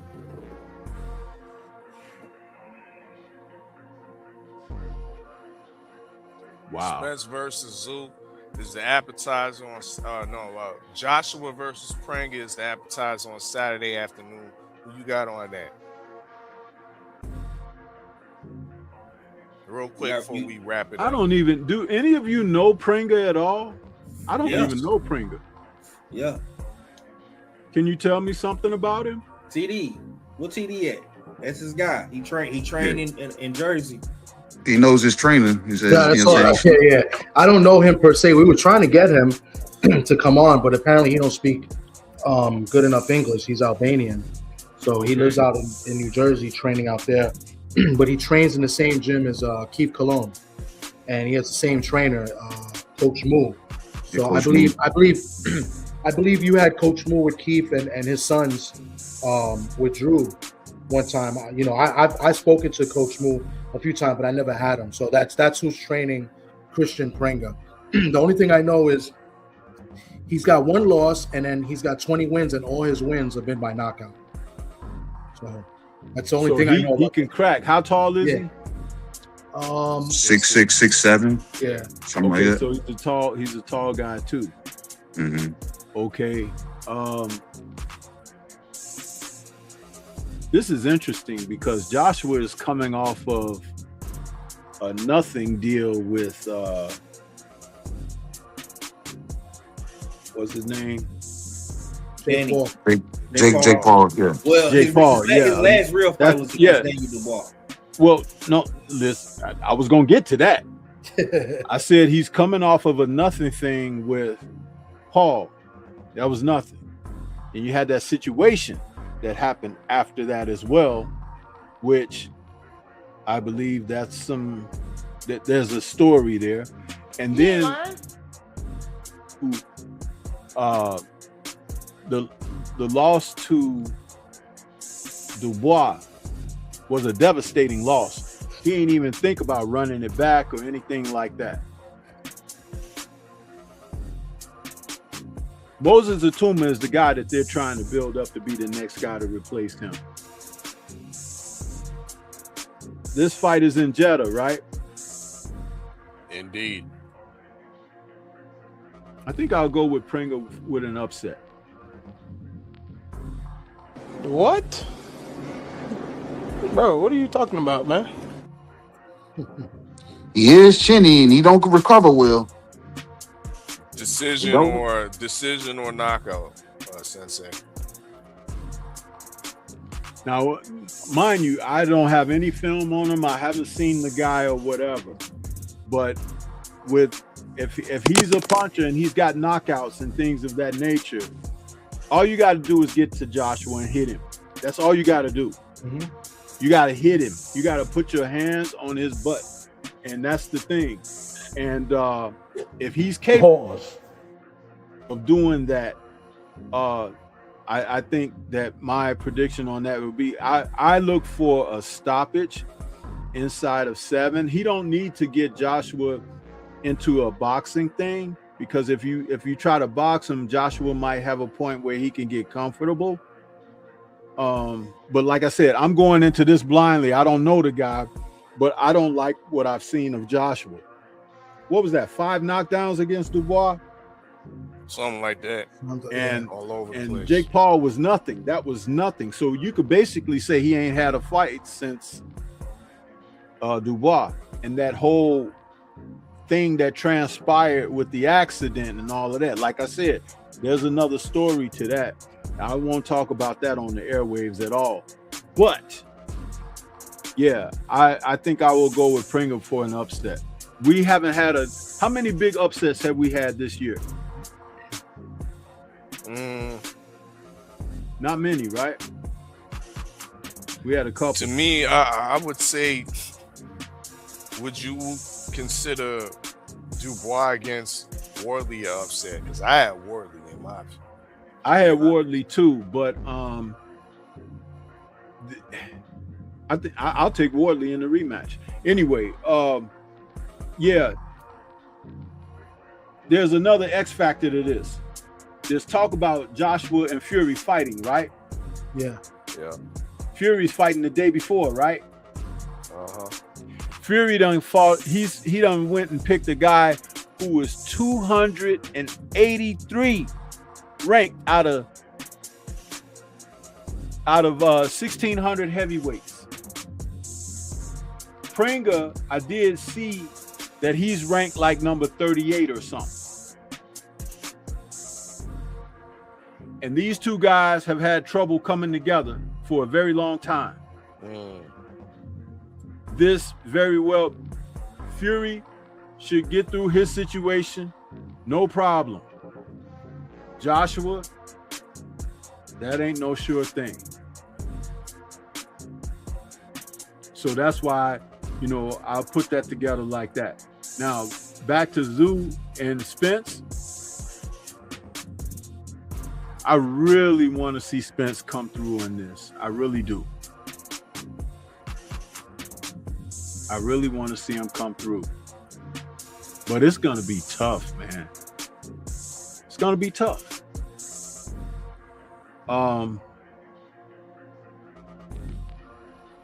Can I ask you guys, what were your picks on that?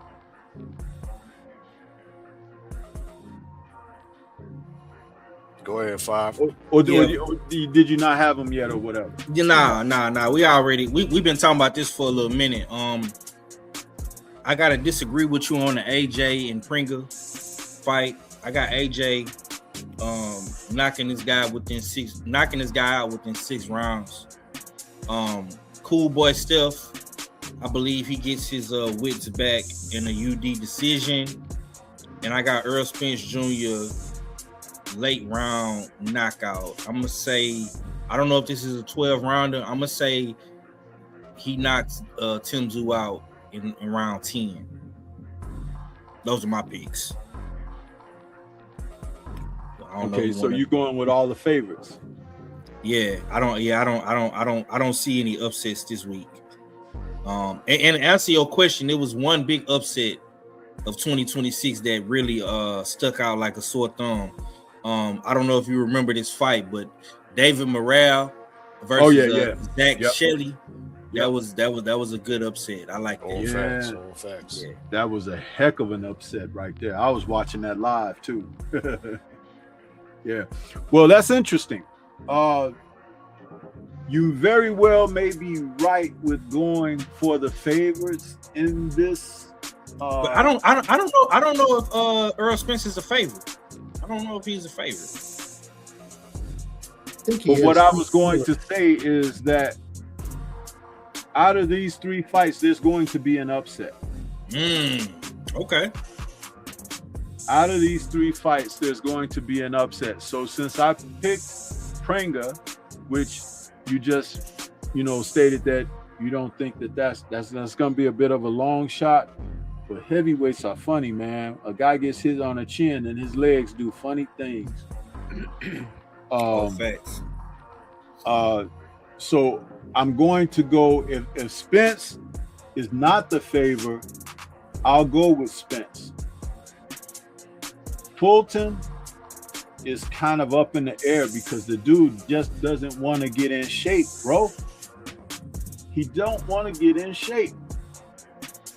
And is Wilson, he's from Argentina, you said? No, Australia. Australia, I'm sorry. Leanne Wilson. Yeah.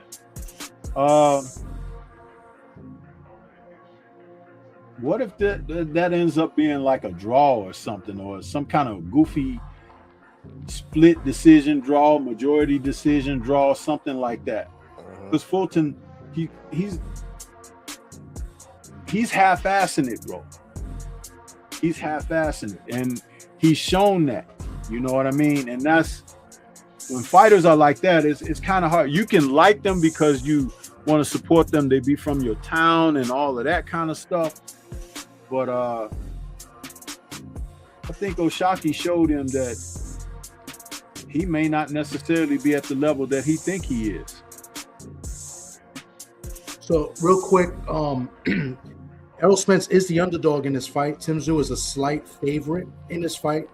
And from what I've heard, I don't know if anything's been updated. Steve Fulton has not arrived in Australia yet. And what I know of Leon Wilson, I remember the Navarrete fight. He fought Navarrete a few years ago. I think he dropped Navarrete, and then he ended up getting stopped, I think. Oh, that's that guy. Okay. Yeah. Okay, so yeah, I have seen him before. Mm-hmm. Oh, well, Fulton got a fight on his hands then, because I saw that guy against Navarrete. Yeah, but that was a few years ago. Hey, y'all check the real quick, TD. Y'all check the group chat. I just sent the video. Cool Boy Steph is in Australia. Oh, he did. Okay, because I think so he must have got there today. Yeah. Okay. So. Yeah. And then Prenga, I did see Prenga. I was looking at his box rate. I was like, I was at that fight. It was because it was Keith Cologne's second pro fight on that card. He fought this guy Joey DeWaco, who you guys seen him. He fights everybody in the East Coast heavyweight. He's a tough guy. Nothing special. Yeah, everybody knows Joey. Yeah, he stopped him. So he has some power. He fights a little. He's a little stiff though, if I remember. But these Albanians, they come to fight. So. AJ stiff too. Yeah, he's stiff too. So it wouldn't surprise me if there's an upset. And like I said, he works with Coach Moo, and Coach Moo's a pretty solid trainer. Obviously, he has his sons. His sons is pretty good, and Keith Cologne. So I mean, an upset, I think, is worth it. I mean, he's probably a big underdog too. But look at that point that I made about the rankings. That dude is ranked like number 34 or 38, something like that, out of 1,600 heavyweights, right? But the guy that Fury is fighting is rated like number 280 something, which Fury is coming off of Makhmudov. I mean, come on. Makhmudov is rated like 38 or 34 or something, because I got the two numbers mixed up between he and Prenga, but Makhmudov. So Fury is trying to ensure that he has more of a cakewalk so he can get to Joshua. Joshua is fighting someone that is a little bit more of a threat, but not as big of a threat like when Fury fought Makhmudov, he's only rated a couple of levels, before behind this other guy. So I don't know, but it's heavyweights, man. If that guy hits Joshua with something and kind of shakes him or whatever, Joshua could fall to pieces. He is really a mental case. He truly is. And I'm just surprised at how many people haven't made him relive and revisit that until he ran into Dubois. Yep. Yeah, I agree. It could be 20 cans, but this man got something in his hands that put 20 guys down. You know what I'm saying? So, and we know AJ to be chinny, and his recovery powers ain't the greatest. And like Stormy just said, we don't even know what his mental status is on right now, based off of his grieving or however he's moving right now. So, and life comes at you fast. And I'll add another thing, that this guy Prenga's taking it really serious because he's been there almost a month. He left really early. Yeah, he's been there because Keith was supposed to have a fight a few weeks ago, and his father told me that Moo was already out there. So he's been there close to a month, or it'll be about a month he's been there. So, to get a Do you know that Buster Douglas did that when he fought Mike Tyson? He was in Japan like weeks before Mike was. A lot of people don't remember that. Yeah. He was there. He was ready to go. That's why y'all won't get my picks until the day it's time for my picks. It's the same thing I did. I didn't never talk about my picks. I never talked about my picks. I was like, y'all gonna have to see it when y'all see it. You know what I'm saying? But no, I think, you know what I'm saying, it's gonna be very interesting, these 3 fights. You know what I'm saying? Because if Cool Boy shows up as the damn stuffed teddy bear again, Wilson might be getting his hand raised in front of his Australian brethren. Hey, you know what they call him out there, man? They say he missed the damage. Man, he be stepping on shit, man. This is a dangerous fight for Cool Boy. Mm-hmm. If I was to pick an upset, I would pick Wilson. Yeah. I think Wilson might be an upset brewing if anybody's gonna get upset this weekend. I think it would be him. He's been active. I think he fought. I'm looking at it now. He fought in January, so yeah, he's been fighting in Australia pretty much. His last loss was against Valdez in 24. He got stopped against Valdez. He gave Valdez some smoke. Yeah, and then he beat this guy Yusef Dib twice. So I think I've seen him fight Matias, if I'm not mistaken. Was that the guy that fought Matias? Yeah.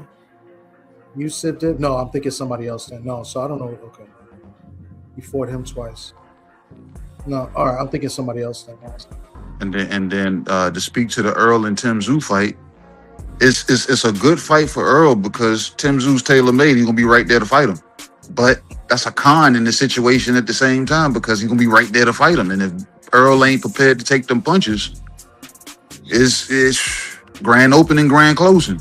And Ronnie Shields told me, he said, we're looking at Earl looking to go back on the run. I said, is this a fight by fight situation or he looking to go on the run?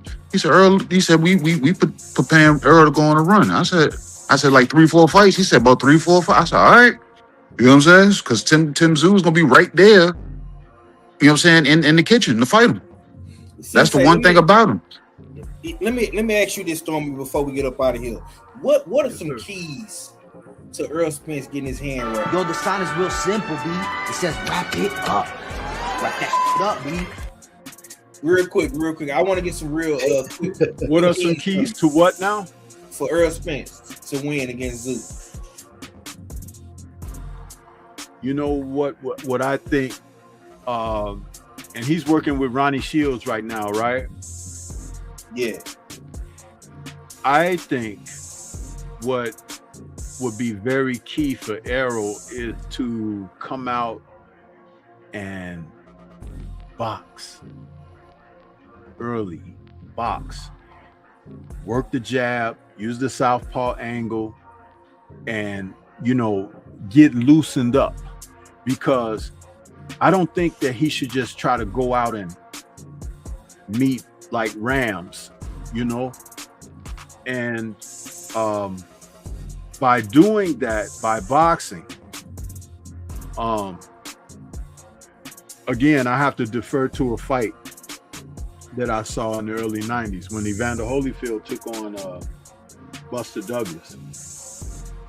Buster had the same dimensions as Riddick Bowe did years later, which is very interesting because Holyfield didn't fight the same kind of way. But Georgie Benton, after the first round, where Holyfield was very fast with his hands and everything, he never gave Buster a chance to get off with that jab, because Buster had an excellent jab. But Holyfield was outworking him, and every time Buster threw something, he was countering him right away, counter. If Errol can box like that early on, just boxing, looking like Georgie Benton told Holyfield in between the first and second round, make him think you're going to raise hell, but just keep boxing. What will happen is, whatever Tim Tszyu's game plan is, that's going to stop, because Errol is setting the tone, setting the pace.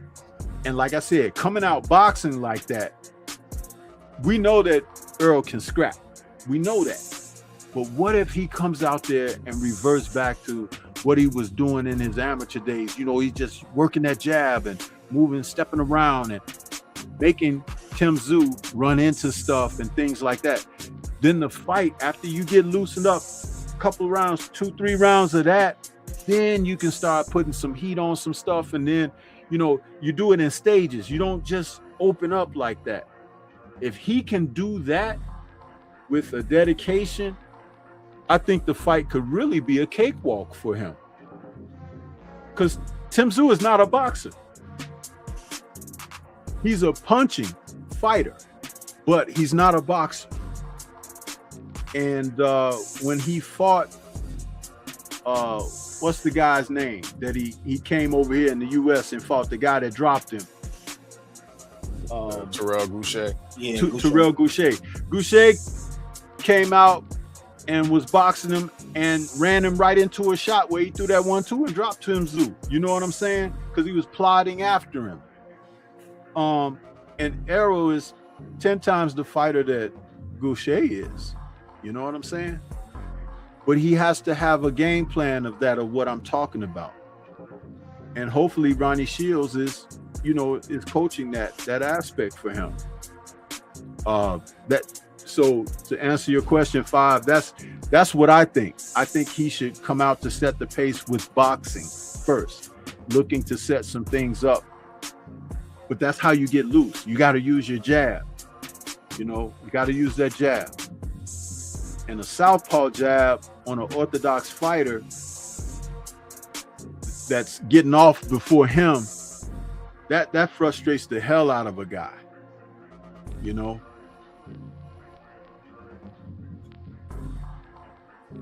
That's what's up. You know what I mean? That's what's up. Well, thank you for pulling up to the lounge. You know what I mean? Well, KG, what do you think of that? I'd like to hear KG's thoughts on what I suggested. I'm sorry, I didn't mean to interrupt you, fella, but I just wanted to ask. We actually wrapping it up right now, OG. So if you can let the people know where they can follow you at, and when the next show you coming on, the call-in lines, will they be percolating after the Diego Pacheco fight against Emmanuel Lean? It depends. It depends on if there's something worth talking about, man. I've been pulling back because people don't appreciate what we do, man. It's like, So look, Stormy. I will. If I don't, I won't. Look, Stormy. If you do, then me and you'll be able to talk about this a lot more more recent than you think. You know what I'm saying? But if not, catch us throughout the week, because this fight week about to be coming up. So yeah, I'll tap in and touch on what you're asking. And okay. Because I'm about to get back in the fight. I'm sorry I was late, guys, because I No, you good. You're good. Better late than never. You know what I'm saying? But I'm about to but to everybody that's tapping into the US6 Fight Pool season 4. I'm about to get back into that mindset. So, when y'all talk to me, don't come to me with no casual shit. Because it's just strict boxing with me right now for 14 weeks. You know what I'm saying? So, yeah. So my picks will be in next week. And to whoever's looking to play in to try to beat me, you know what I'm saying? Hey, you beat me, but you got 14 weeks to then maintain those legs. And if you ain't got it, you ain't got it. You know what I'm saying? So, this has been great, man. This has been a great one. The brunch office has been open. Damn, we almost about to start serving dinner soon.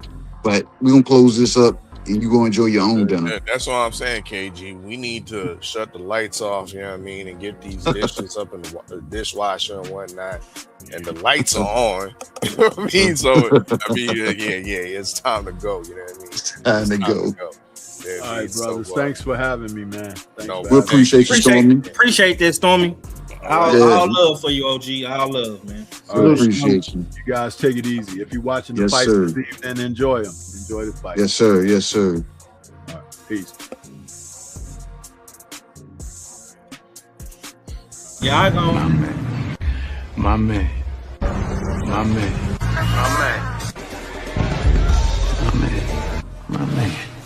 Good for you. My man. Yeah, I'm gonna go ahead and get my closing words, man. I'm finna get up out of here, jump on this treadmill, give me some road work in real quick. Damn good show, man. I tell Kay this all the time. he got a lot of motion right now with what he doing between his channel, the work that him and TD do, him and the work that all do. They like the writers, directors of the US6. A lot of dope shit come from all those guys. And I love to see my brothers putting that work in. Like, we back in mode. It's that time. Boxing is finna heat back up. We took a little break, 2-week break. Wasn't really no good fights popping, but we finna have a slew of fights coming, and we finna be back in mode, man. So I'm hoping to see more of the open mic in the lounge open, serving up breakfast, brunch, and dinner buffets. You know what I'm saying? Mixologists in the mix. You know what I'm saying? With TD and the glass to shut the fuck up. I'm looking to see all that, man. Keep doing what you're doing, KG. All fella, keep that goddamn lab coat on. Stay in the lab, being the mad scientist. Always whipping up some dope for the usual suspects. And yeah, man. And salute to Tommy, man. Tommy, you forever be you, Tommy. You know what I'm saying? You a good guy. You a nice guy.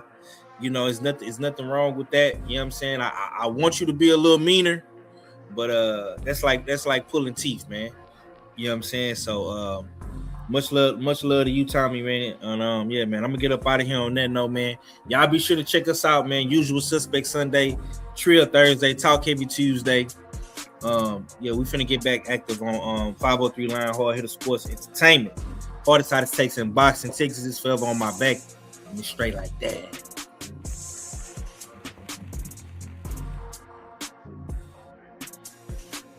Indeed. That's what's up. You know what I mean? Salute to 503 Line. You know what I mean?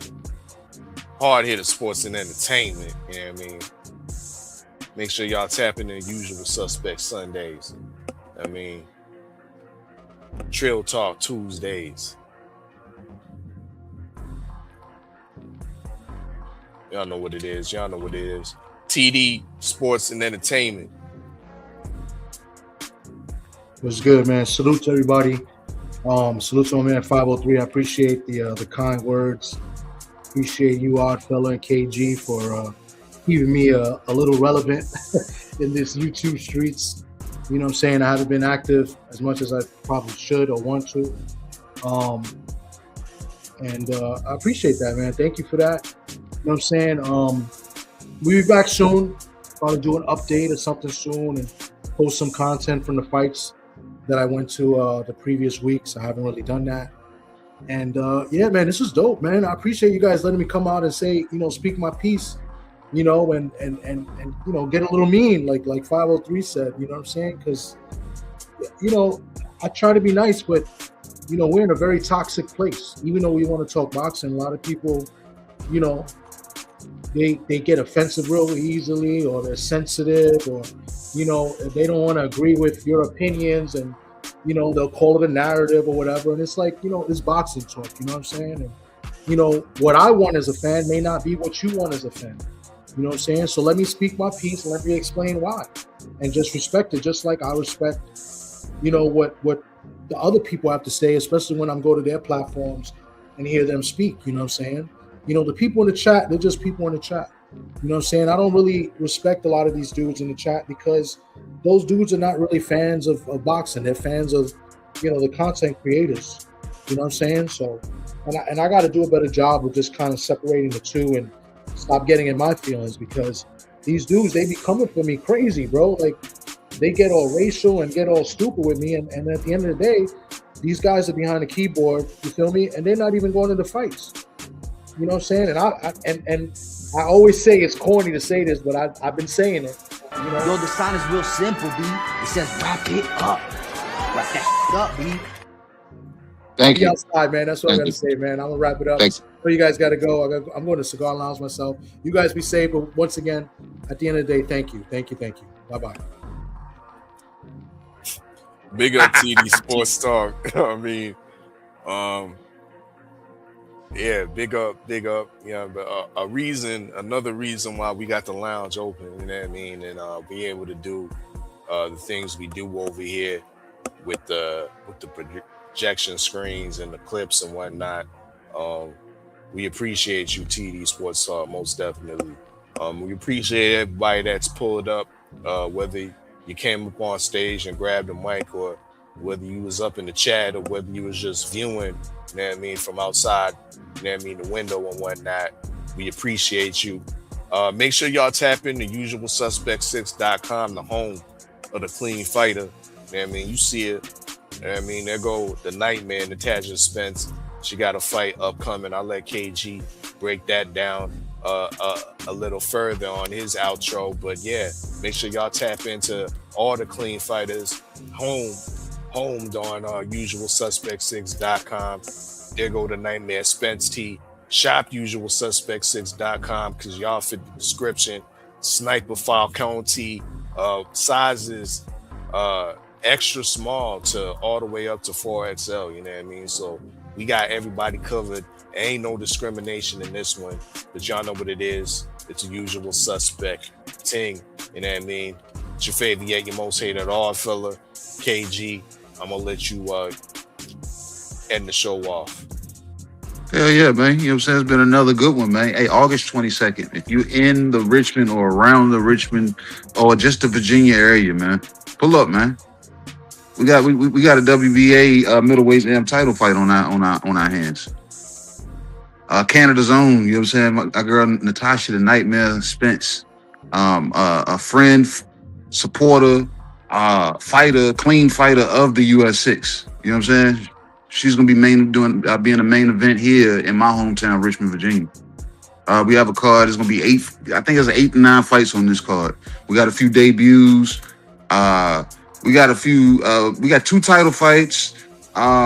We got a fighter's husband fighting on this card. You know what I'm saying? So, you know what I'm saying? We got a little bit of everything. You know what I'm saying? If you're in this area, man, pull up, man. This is gonna be, you know what I'm saying, something to see, man. Richmond Punch Out, August 22nd.